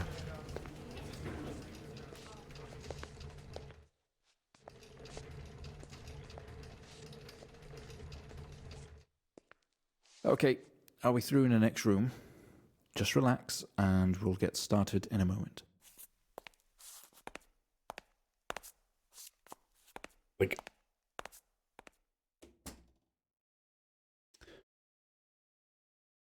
okay. Hello. And here I thought I was just going to pause the game. We'll come back to that in a moment. So yeah, like that one was really like cool and did all sorts of like fun, spoopy things. And like I have mixed feelings on just how fiddly the fiddly bits were because it was extremely fiddly. But also it was like the fiddliness really added to it. So it's one of those like I'm just kind of torn on like, man, I love grognard shit. Like I know I personally love things that are difficult and crunchy for the sake of texture. And it's such a fine line to tread, and I think they got there in the end, but it was like really overwhelming at the start of that scenario. So like I think overall really happy with it. Anyway, so the pause screen here, breathe. Help. Sometimes you do things. Sometimes those things are wrong. Get out, get out, get out, get out, get out the car, get out, get out, get out the car, get out. Keep going. You have to. Read what they said. Give up. A coward. Oh, man. This is another thing I have mixed feelings about, is just like your pause menu doing weird stuff. It's so strong thematically. Like, thinking of a thing in Hades 2 with the pause screen. It's like, I'm not going to play that game, but I have seen certain aspects and they do some things with the pause screen at a certain point, and it's really cool that they do that, but it's also really kind of frustrating.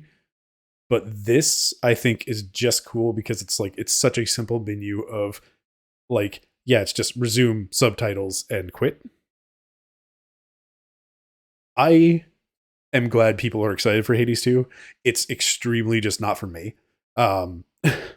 Like I do not roguelike at all.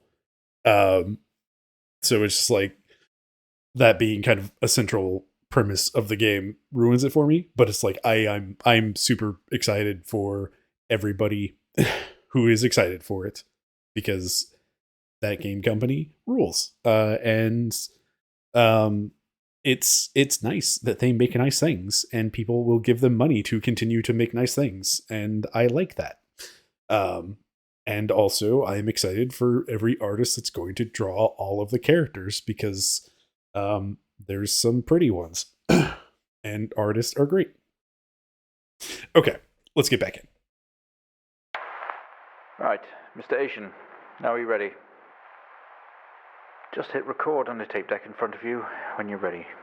Actually, I am going to crack open another drink real quick.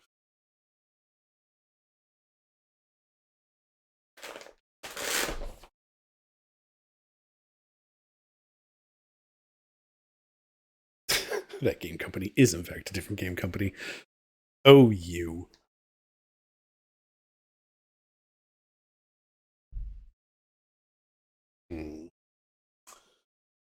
I have made a mistake and forgotten to bring my can opener. Or bottle opener? That's the word.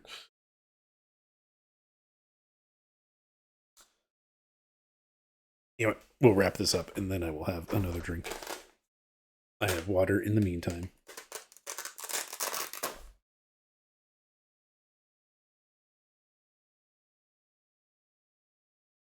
But just to cover it, booze talk.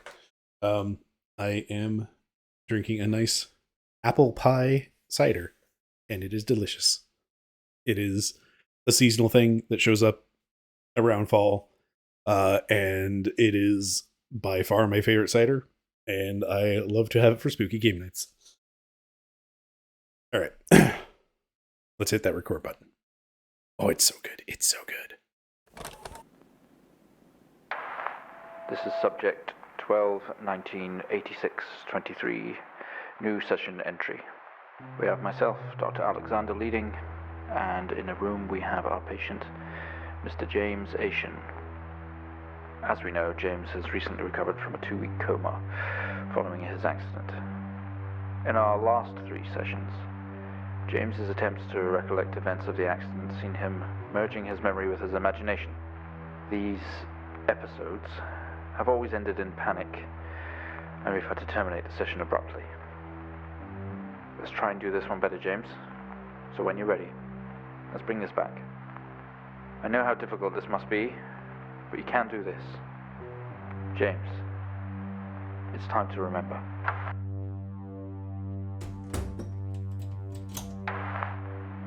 Your mind, it's like a conscious black box. It can show you your memories. Look into it. The walls are bleeding.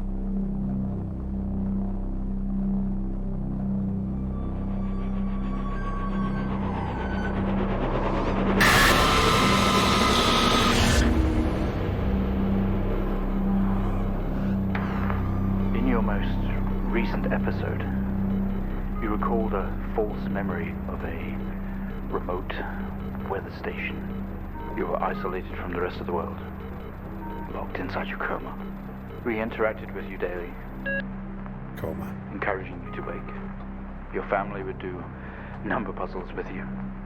Anything really to bring you back. People needed answers, James. Do you remember? I have another signal here for you, James. It's at 5610 FM. You can't miss it.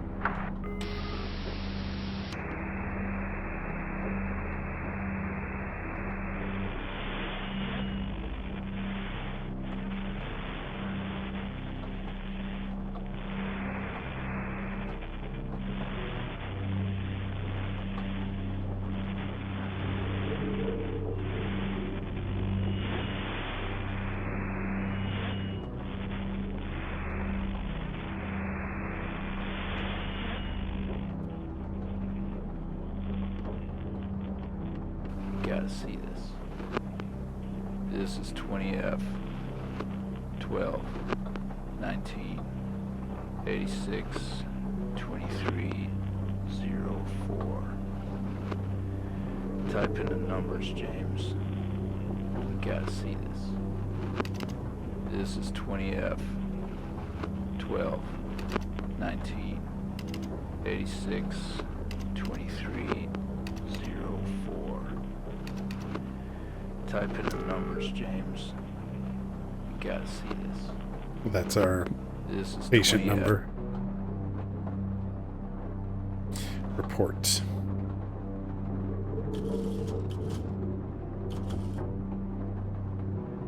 Report of traffic accident.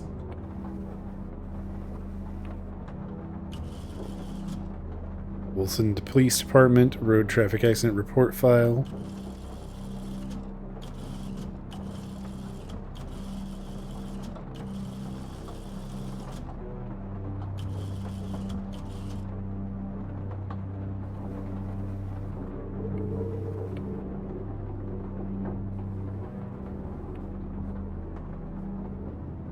Number of vehicles 2, 2386, 2205, Pleasant Hill Forest Road, 20F fatal accident. 1 injured, redacted deceased, driver James Aishan, One-Way View Drive, Pewter Ridge, Wilson, all that other stuff. Date of birth 10/1/63. Driver 2 was Charles Hennings.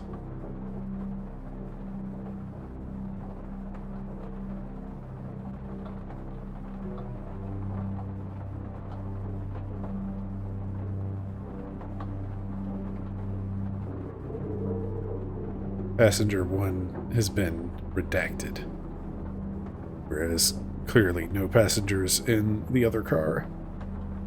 Arrived on scene to discover 2 cars that had been involved in a near head-on collision. Mr. Aishan found lying down outside his vehicle with head injuries. An ambulance was immediately called.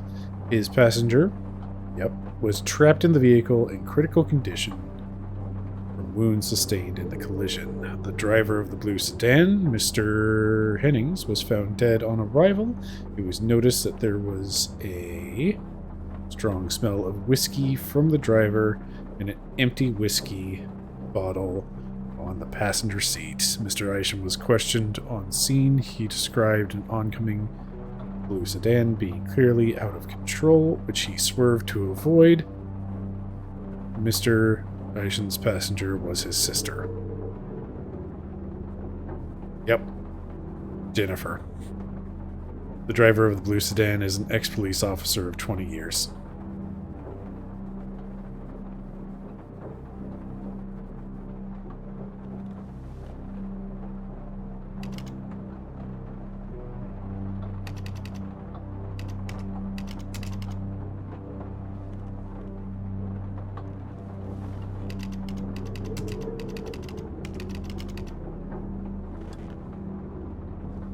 Dash.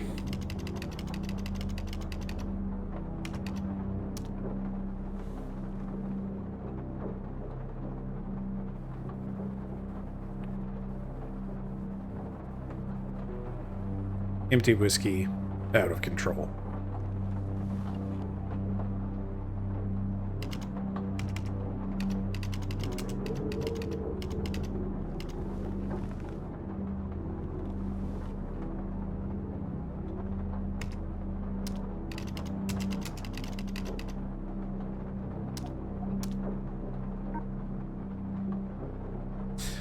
Okay, fine. I guess they want it without the 20F.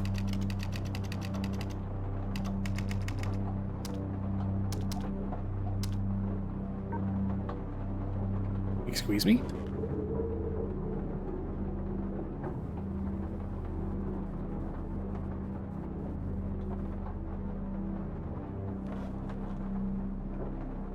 Did I spell accident right? Yes.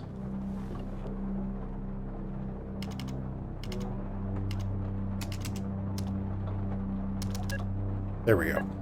Spaces.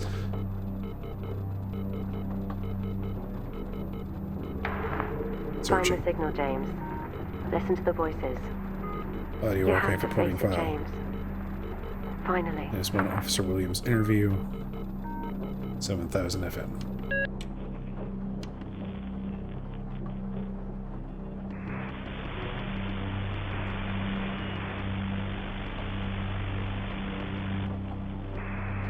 It's not like him. At all. I've worked with Officer Hennings for 6 years and not once have we even talked about alcohol. Drunk driving. He was a father, a husband. He was fine. No way he caused this. It's him. Door slam This starts Asian plunging you guy. into darkness. He's got something to hide. The light flickers on.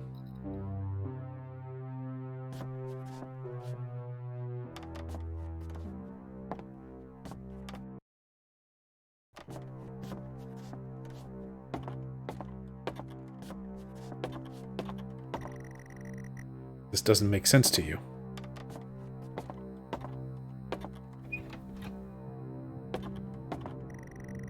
You step out into the hospital ward. Only it seems abandoned. Your vision is blurry. Driving home, don't have that 5th pint.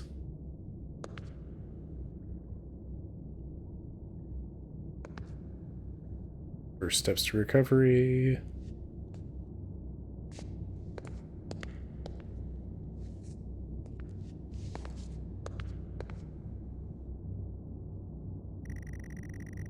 All of your episodes were recorded to tape. This is the 4th.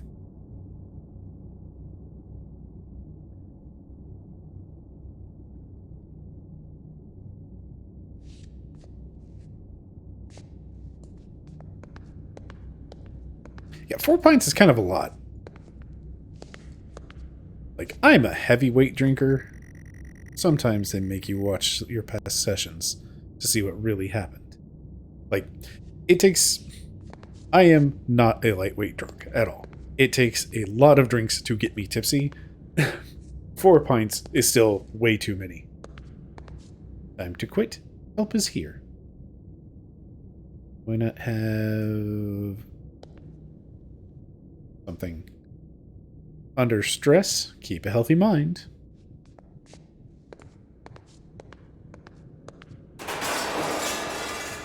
You tense up. Someone else is here.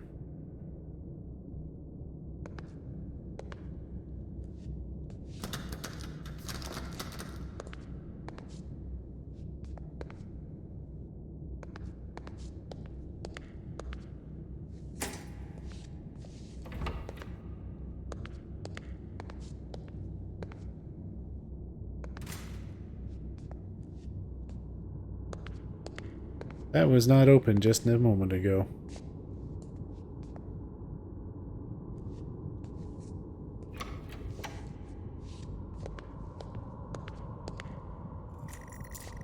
You grab the keys from the table. They weigh heavy in your hand.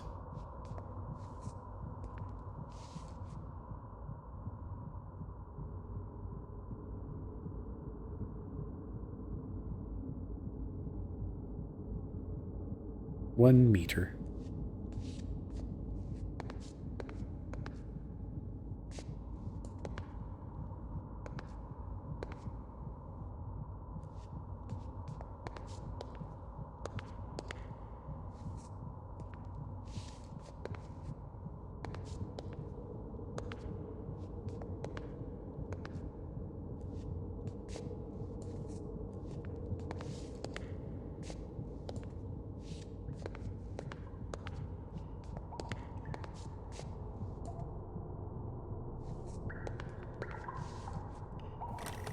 We found him lying there sobbing while his sister died in the car next to him.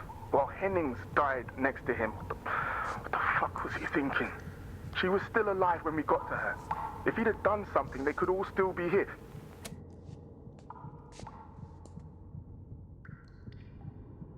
Man.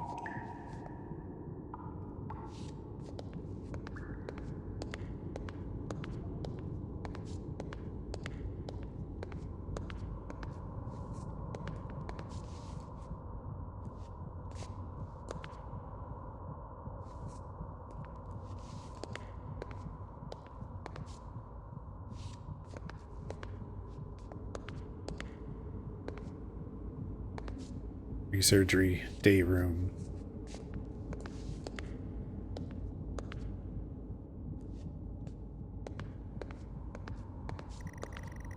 You've spent most waking moments in here. The only video they have, some horror compilation. Trash.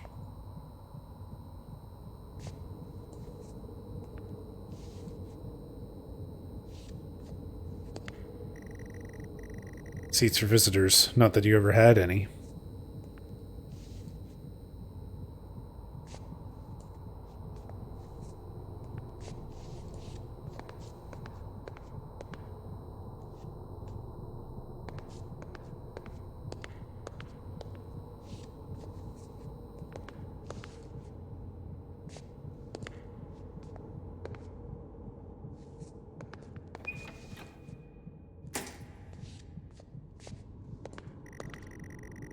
You only caught a glimpse of the room. Guess that's why there's no detail in here.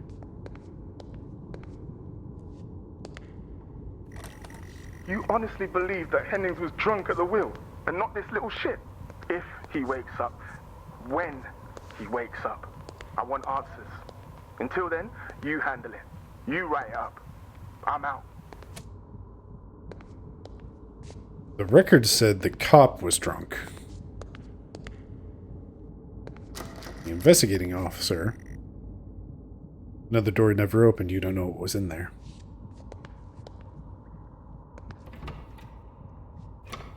The investigating officer does not seem so convinced. The waiting area is dark, but you feel a presence right behind you.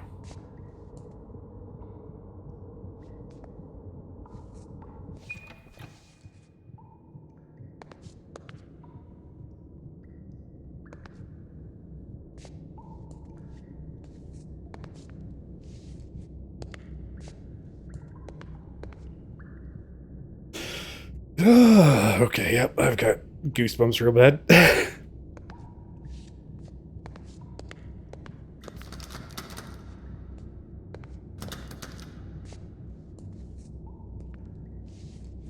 That specific shape of the light here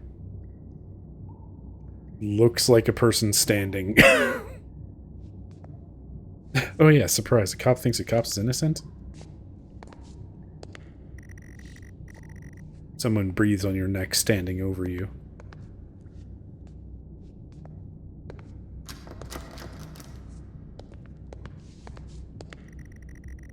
You feel dread in the pit of your stomach.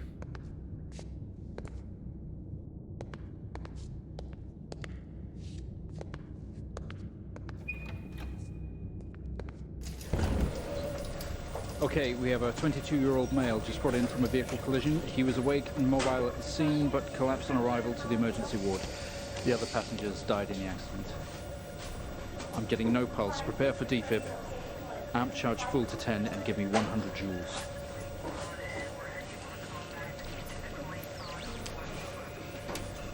Come on, 100 joules. Charge amp full to 10.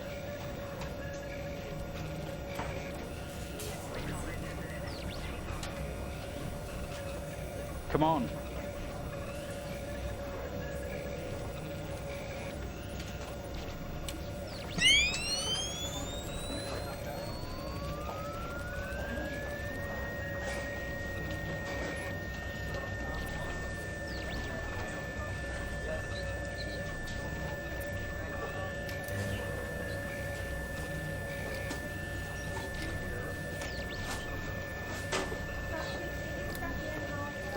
Can we get this on the screen, please?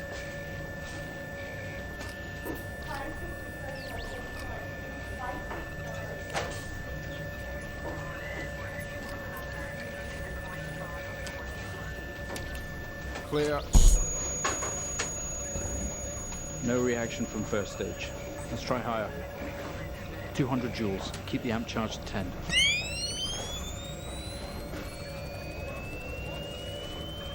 $200. Keep the charge at 10. Let's go.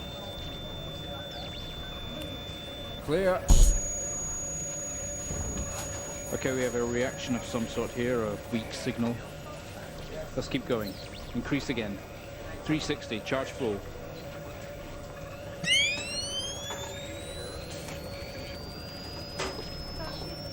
Come on, 360, hurry.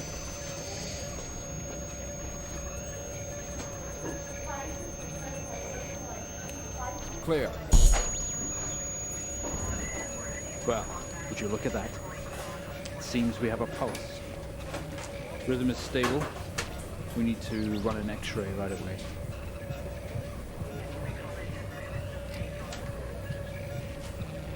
Where are we with that X-ray? Let's get it going now, please.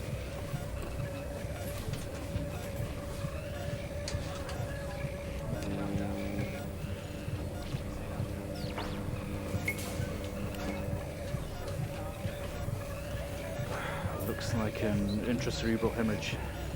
We need to drain this now to relieve pressure. Prepare for trepanation. Switch on a drill, please.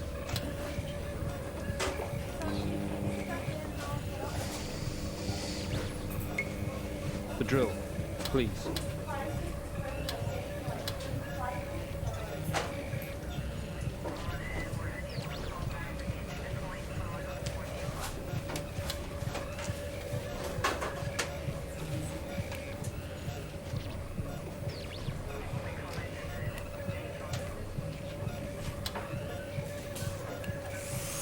Mr. Asian, you've made excellent progress. You're doing great. We need you to stay calm and try to relax Nope. before we go through these Nope. next steps. Nope. We're going Nope. to attempt to Nope. alleviate some of this Nope. discomfort. Nope. Nope. Nope.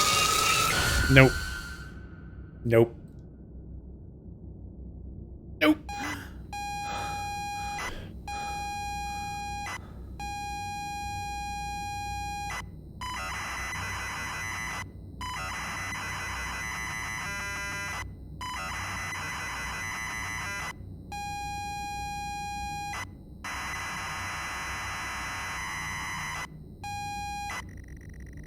Not only is tonight New Year's Eve, but tomorrow you leave on a 6-month trip abroad with friends. Mum, Dad, and your sister Jennifer have decided to throw a party to celebrate it all. The house is full. You're in the living room, and as usual, you don't recognize a soul.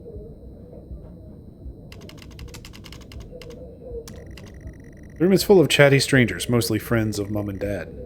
There's a door in the hall.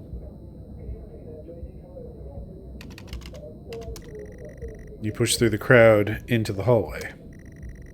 The hallway is as welcoming as ever, only this time the folks have put a great big banner across the main hall. Half-finished drinks are abandoned on most every horizontal surface. Stairs lead up, although the party is firmly downstairs. Same as ever. Stairs, door to the living room, door to the kitchen.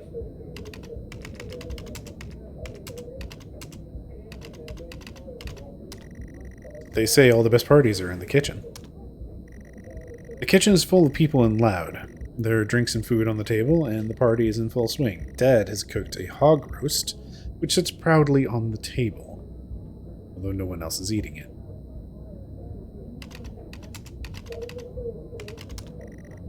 Maybe later. There's a utility room and writing on the wall. Also, Jin is here smiling at you.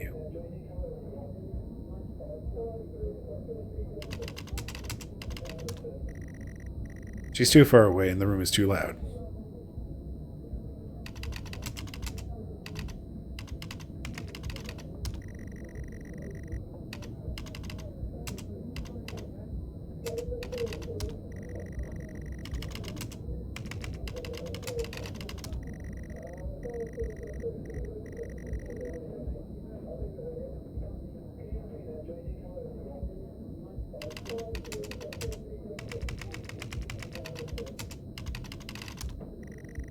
Happy New Year, 1986. On another banner. Weird place to hang it.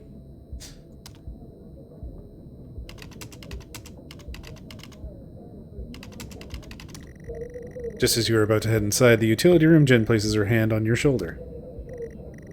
You hug. You're going to miss each other. You thank her for the party. She asks if you are enjoying the party.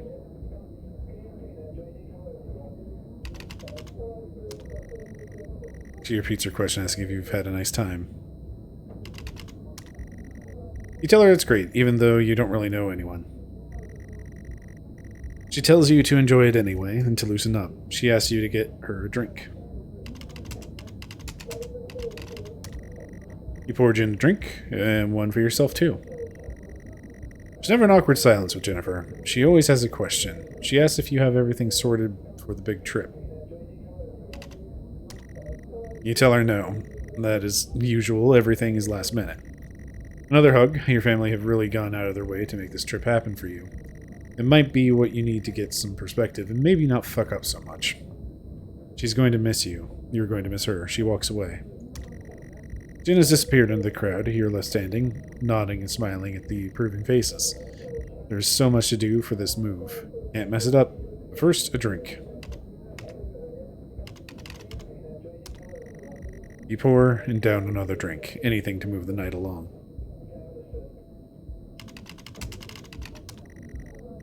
The room is full. There's a utility room and writing on the wall. You open the door and peer in. You're never allowed in here normally. This is where Dad keeps his fine wines and whiskeys. Ceiling-to-floor racks. A collector, although he does actually drink them too. There is a bottle with a ribbon around it and a card. You pick up the whiskey and the card. It's your dad's handwriting. Son, we're so proud of you and everything you've achieved. You've earned this. It's a bottle of 25-year-old double malts. You shouldn't really, but you have to try it. Your whiskey in hand, you take in the room around you. There must be hundreds, no thousands of pounds worth of drink in here. You really must thank your dad for the whiskey.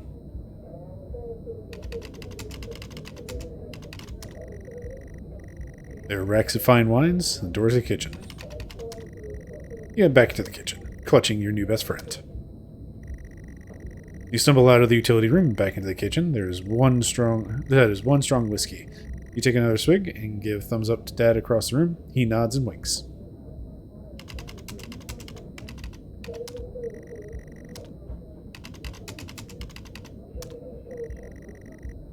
He tells you he's proud of you, and to go easy tonight. Early flight tomorrow.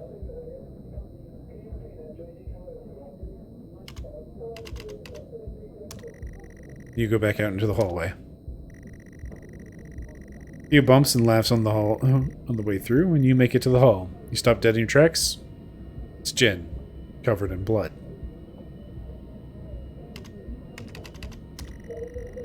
She's staring straight at you. No one else notices. Blood is dripping down her face. It's mixing with tears. I'm sorry, I don't understand.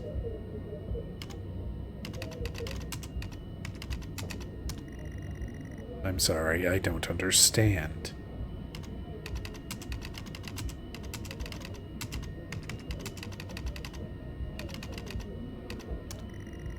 I'm sorry, I don't understand.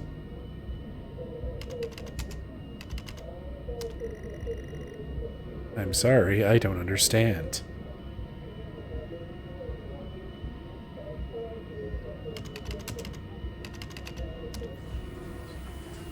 I'm sorry, I don't understand. We tried our best, Mrs. Asian, but her injuries were too severe. No, I don't understand. I was just talking to her. I'm afraid Jennifer passed away before we could get to her in surgery. We did the best we could. I am so sorry. Where is she? Let me see her. Please, Mrs. Asian, take a seat. I don't want to take a seat. Let me talk to her. Now. I'll arrange for you to see her. In the meantime, James is in recovery. He's stable for now. I don't want to see him.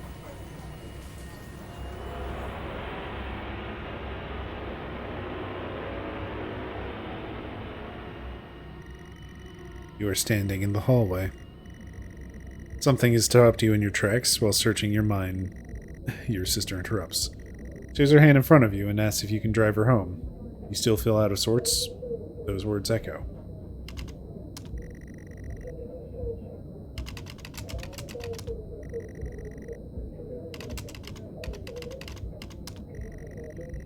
You'd love to call it a night, but Jen is waiting patiently.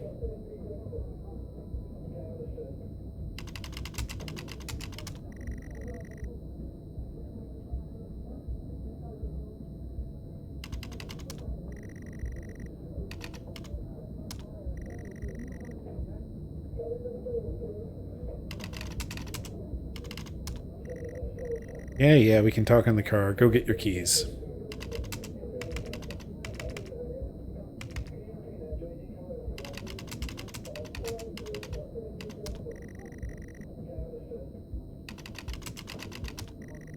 Doors to the kitchen and living room lead from here, while stairs to kick you up.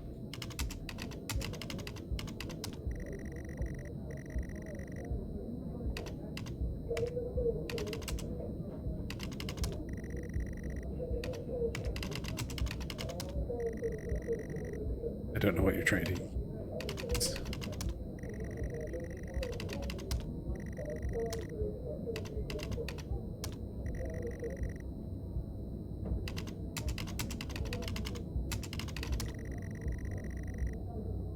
You're sure your keys are in the living room. The living room has a much more relaxed atmosphere compared to the kitchen. Various guests are sat on the chairs having civilized conversations. There's a coffee table in the middle of the room. Your mom is pouring a drink at the drinks cabinet. Tears immediately start to appear in her eyes. My son, off to America. She gives you a hug.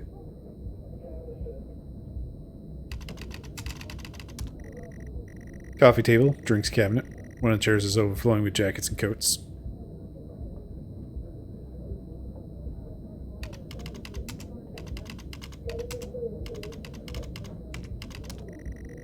Your mom's collection of wines and spirits. Definitely no keys in here.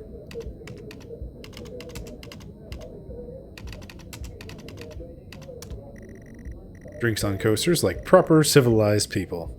You can't see your keys. You search through all the jackets and coats until you find yours. Aha! Car keys in the pocket. You grab both.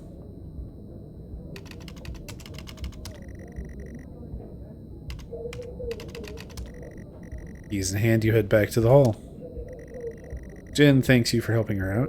She has work in the morning and no one else is in any fit state to drive. You can handle it, though. You know the road like the back of your hand, don't you?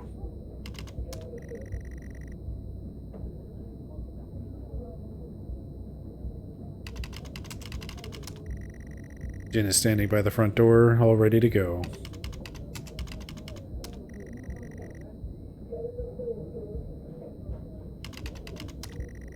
You open the front door and walk out into the freezing night. The cold air hits you. You are glad to have your jacket with you. There's a dusting of snow around you as you step down from the porch. The yard extends around the back of the house and the car sits at the front of the house.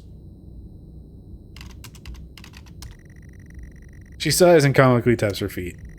Apart from the little light escaping from the party indoors, the yard is pitch black. You used to love stargazing here. You stumble around the darkness looking for the perfect spot to take in the majesty of the night sky. You gaze up at the night sky. For some reason, you don't recognize any of the star patterns tonight.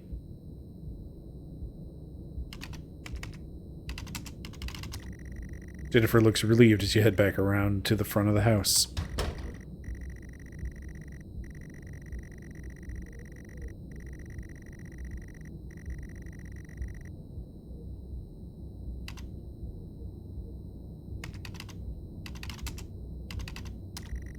You fumble with the car handle, confused until Denton tells you maybe you should use the keys.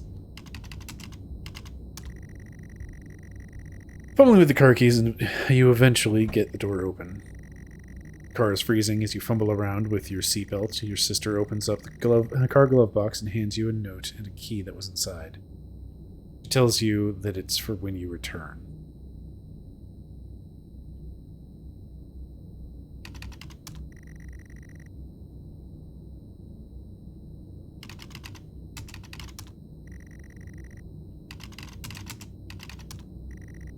She stares. Really? Move.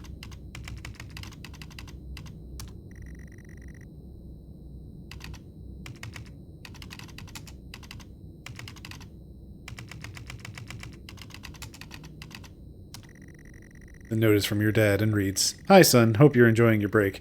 You'll need to fire up the generator around back to get the power and lights on. Also found something in the attic for you. It's in your room. Enjoy."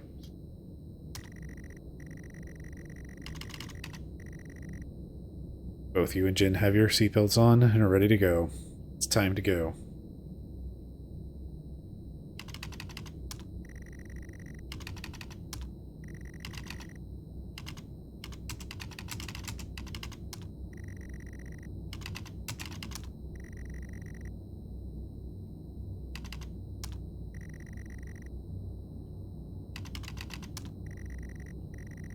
Car doesn't move good. The engine isn't actually on. It's like you've never driven before.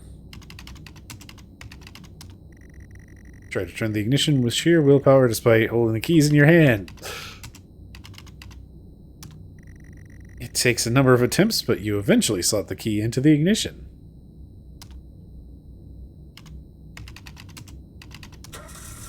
You turn the key in the ignition and the car roars to life.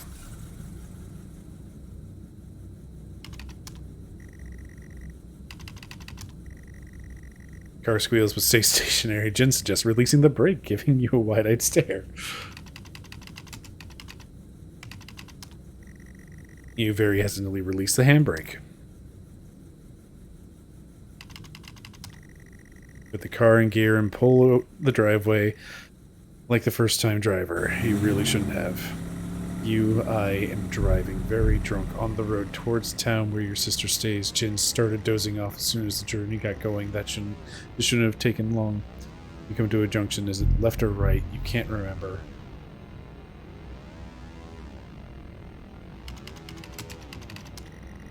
You didn't stop the car, did you? You should have.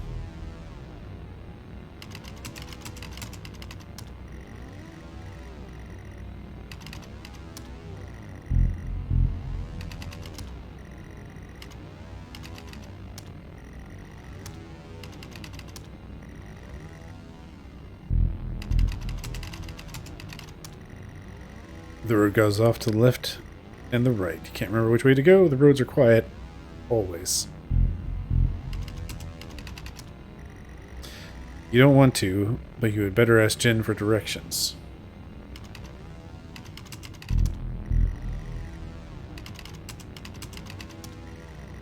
She grunts and throws her arm to the left. It's left. Of course it's left. You turn the car left at the junction and accelerate off. Confident that you are on the right road now, you loosen up and put your foot down on the accelerator. You feel powerful as the engine roars at your... Jin sits up in her chair and clutches your arm. She asks you to slow down. That's not what really happened, though, is it? You're all over the place, James. Pull over. Jin is hitting your arm and yelling at you. Crazy sister. Strange. There is a set of headlights coming directly at you, but really slow, like slow motion. You try to react, but your body isn't responding. There's nothing you can do to stop this. There's no way to control it. The lights merge with your car. James, for fuck's sake, pull over! The outside joins the inside. The whole world around you begins to scream. James!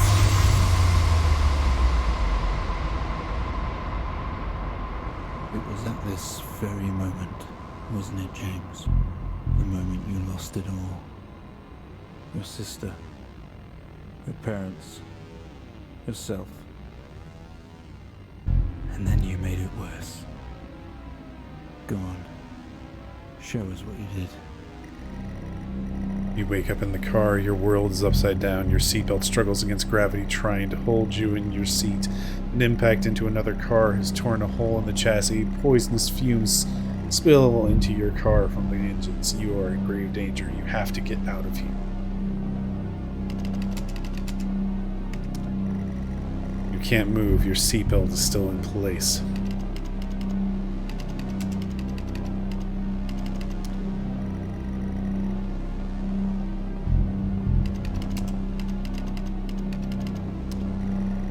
You release yourself from the seat. Gravity takes over as you slump on to the roof of the car.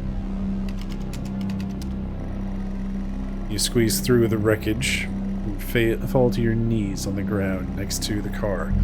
Every breath brings pain to your chest. Your head is throbbing. A blue car is smashed into the passenger side of your car. Your life cannot be ruined by this.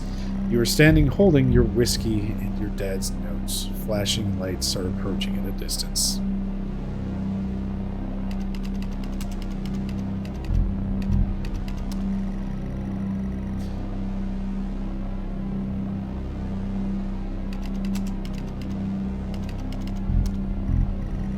Yes, good, James. What exactly do you want to do with the whiskey?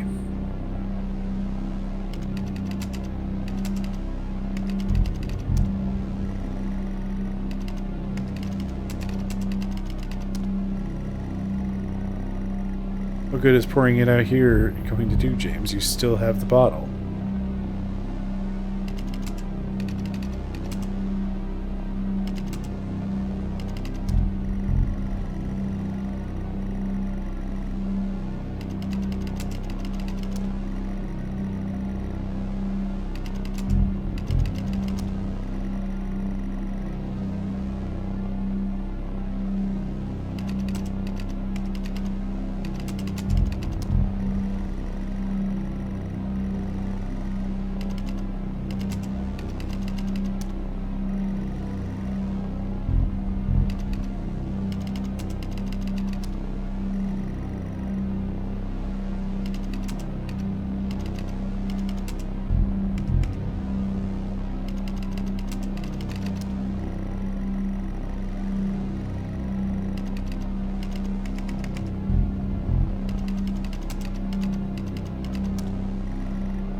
Come on, James, if you're drinking now, you're going to get what's coming to you.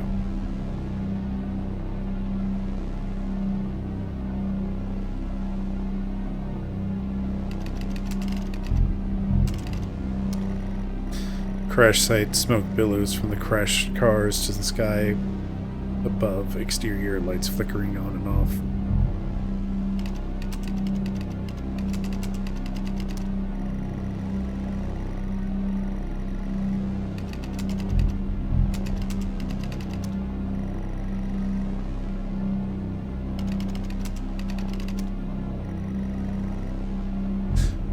Game, what do you want?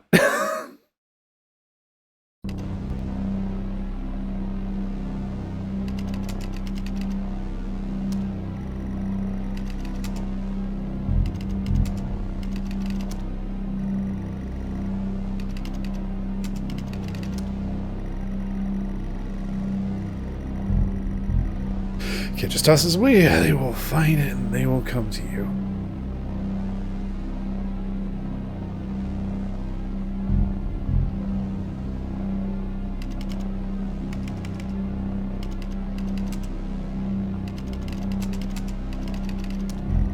Feel like I've tried this.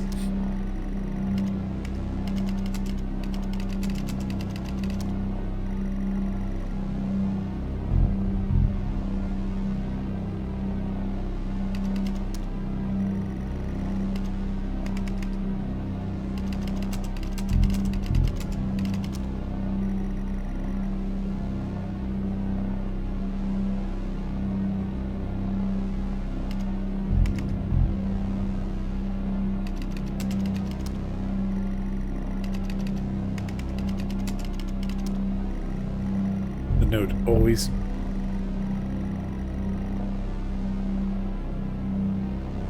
The note always changing now reads, "Get through this, James.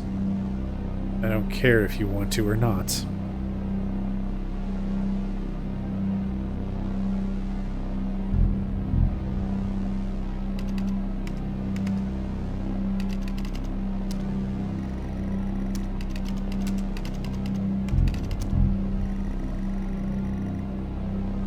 Game, please. You're ruining the moment. I don't know what you want me to do with this bottle. I know that you want me to give the bottle, plant it on the driver.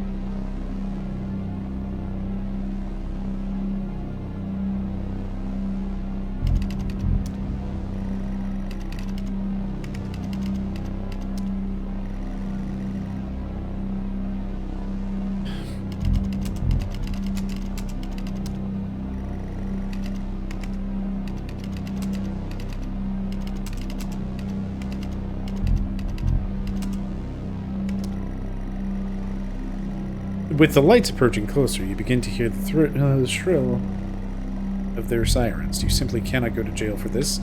You clean the bottle to remove your connection with the whiskey.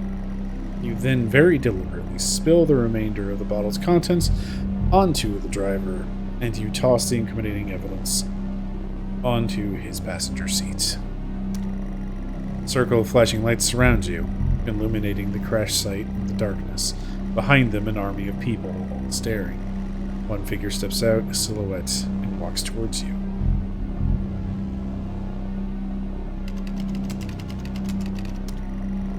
The red and blue flashing lights are causing the pain in your head to be all the more severe.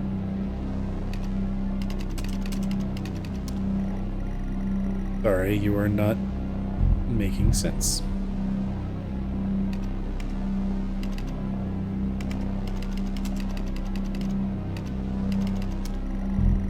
The silhouette is a police officer, and in uniform. He beckons you to approach.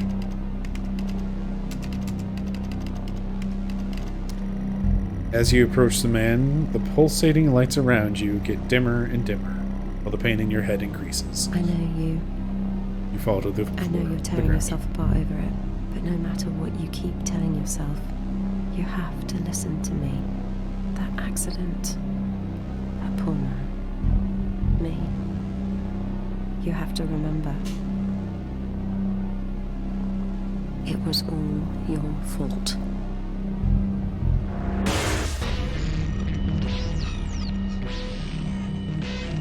I know what you did. How you left me there to protect yourself. Planting evidence on some poor man. You went headfirst into that officer and you wrecked all of our lives. And then you couldn't even take responsibility. You did the right thing for you and no one else. Save yourself. Only it was wrong, wasn't it? Look at you now. Utterly consumed by it. Say it, James.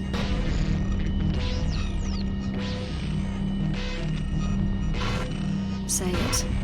Tell them.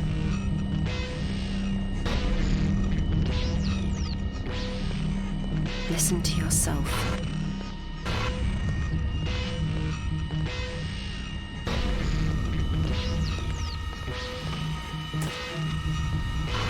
It has to end, James.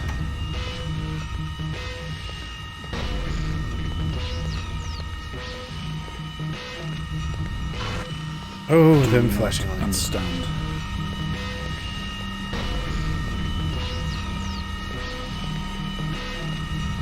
This episode you're having must come to an end.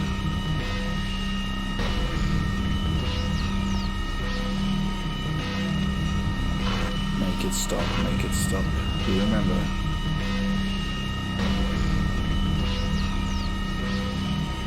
Stop the session, Mr. Asian.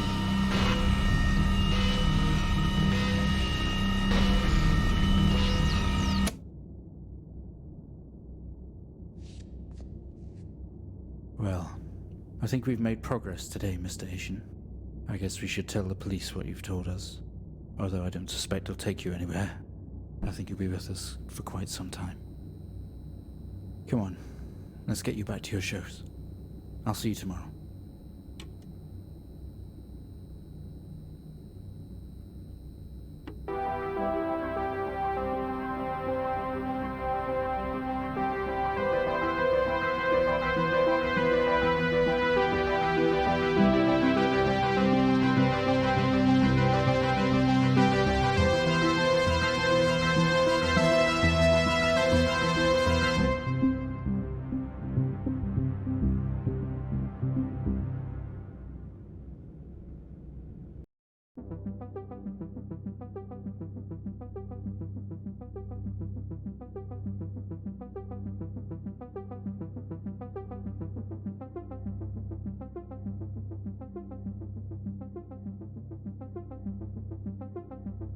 Man.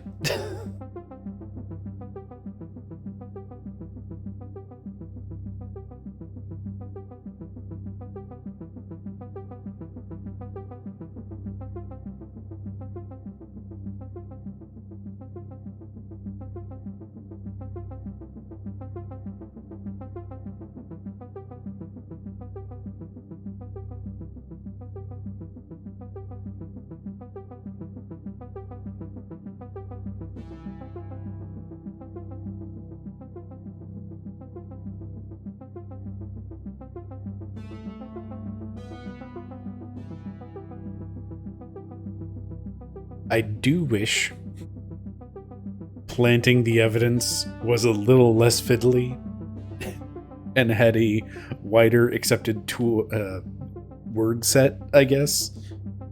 Because that sure was getting like that was actively ruining the moment after a certain point.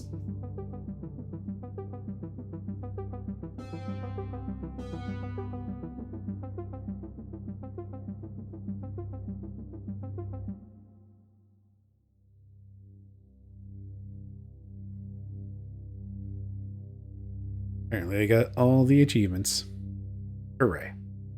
This is a fascinating choice for this. Like, this is clearly evoking cassette art or like cassette box art.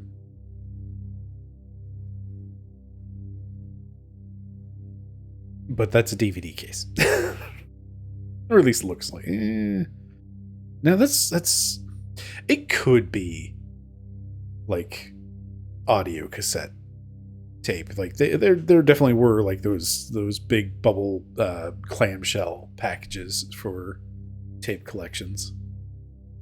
And it does seem just a little too thick for DVD. Anyway, well, hey, we did it. That. Oh man, there's some real good stuff in there. Like the hey, there's something behind you. Really was that hexed with me pretty hard. Especially having played a little bit of PT, where they have like the numbers channel radio just kind of going 8, 7, 14, 20. Look behind you. And then in that particular game, you look behind you, nothing's there. And then you look back, and then suddenly there's a ghost.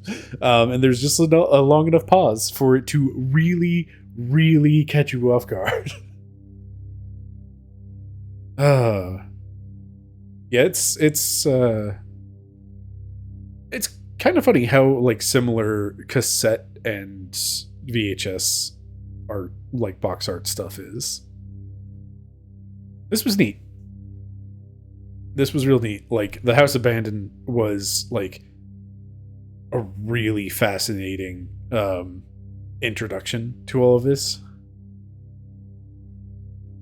The lab was fascinating. The flashing lights were a little much.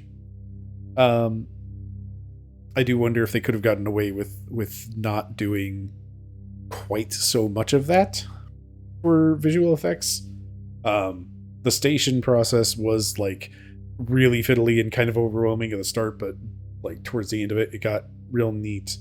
The last session pulling in like all of the bits prior is fun. And the wandering the spooky hospital is hospitals are just spooky places in general, so it's like having you're alone but you're not alone. Good stuff. Just needs to open up of like plant the bottle, plant the evidence, etc. Just give me something to move past that point.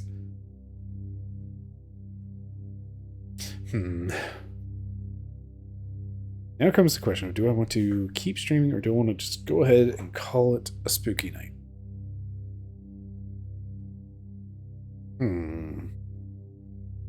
Yeah, do something with the bottle.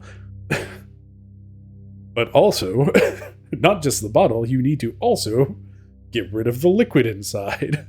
But we're only going to tell you about the bottle more and more.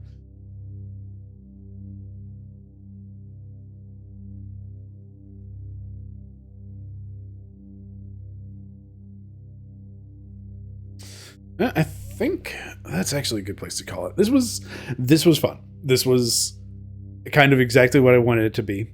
And I am happy to have finally seen it and gotten to play it. Like I have had this on my Spooky Games Night list for at least 3 years. And I just haven't gotten to it. For whatever reason. It was always just like, I'm just not feeling it right now this year. But hey, finally got through a game. Actually finished a game on Spooky Game Night for once. Don't know what I'm doing for the rest of October. I'm still trying to decide. Some part of me really wants to go through Castlevania 64 again, and I don't know why. That game's not very good. But also it's got some really neat visuals, and I think you only get those in, I want to say secret levels, but I'm not entirely sure. It's been so long since I played that. Anyway, let's wrap things up. Kurt, thanks for hanging out. Keo and everyone, thanks for helping me figure out what was going on with audio. Apologies for stream crash and fun Windows and OBS are fighting each other. Calvi, thank you for that raid. And yeah, I think that's about it. I don't see anybody online right now to throw anyone at, so we're just going to call it night. Yeah. Thanks for hanging. Hope you had a good one. And I will see you for some other fun spooky nights. I have to alt tab off the game, so we're going to start playing some music here. Let's skip that one. And yeah. That one. And thanks for hanging. Have a good night. Enjoy your spooky season. Bye-bye.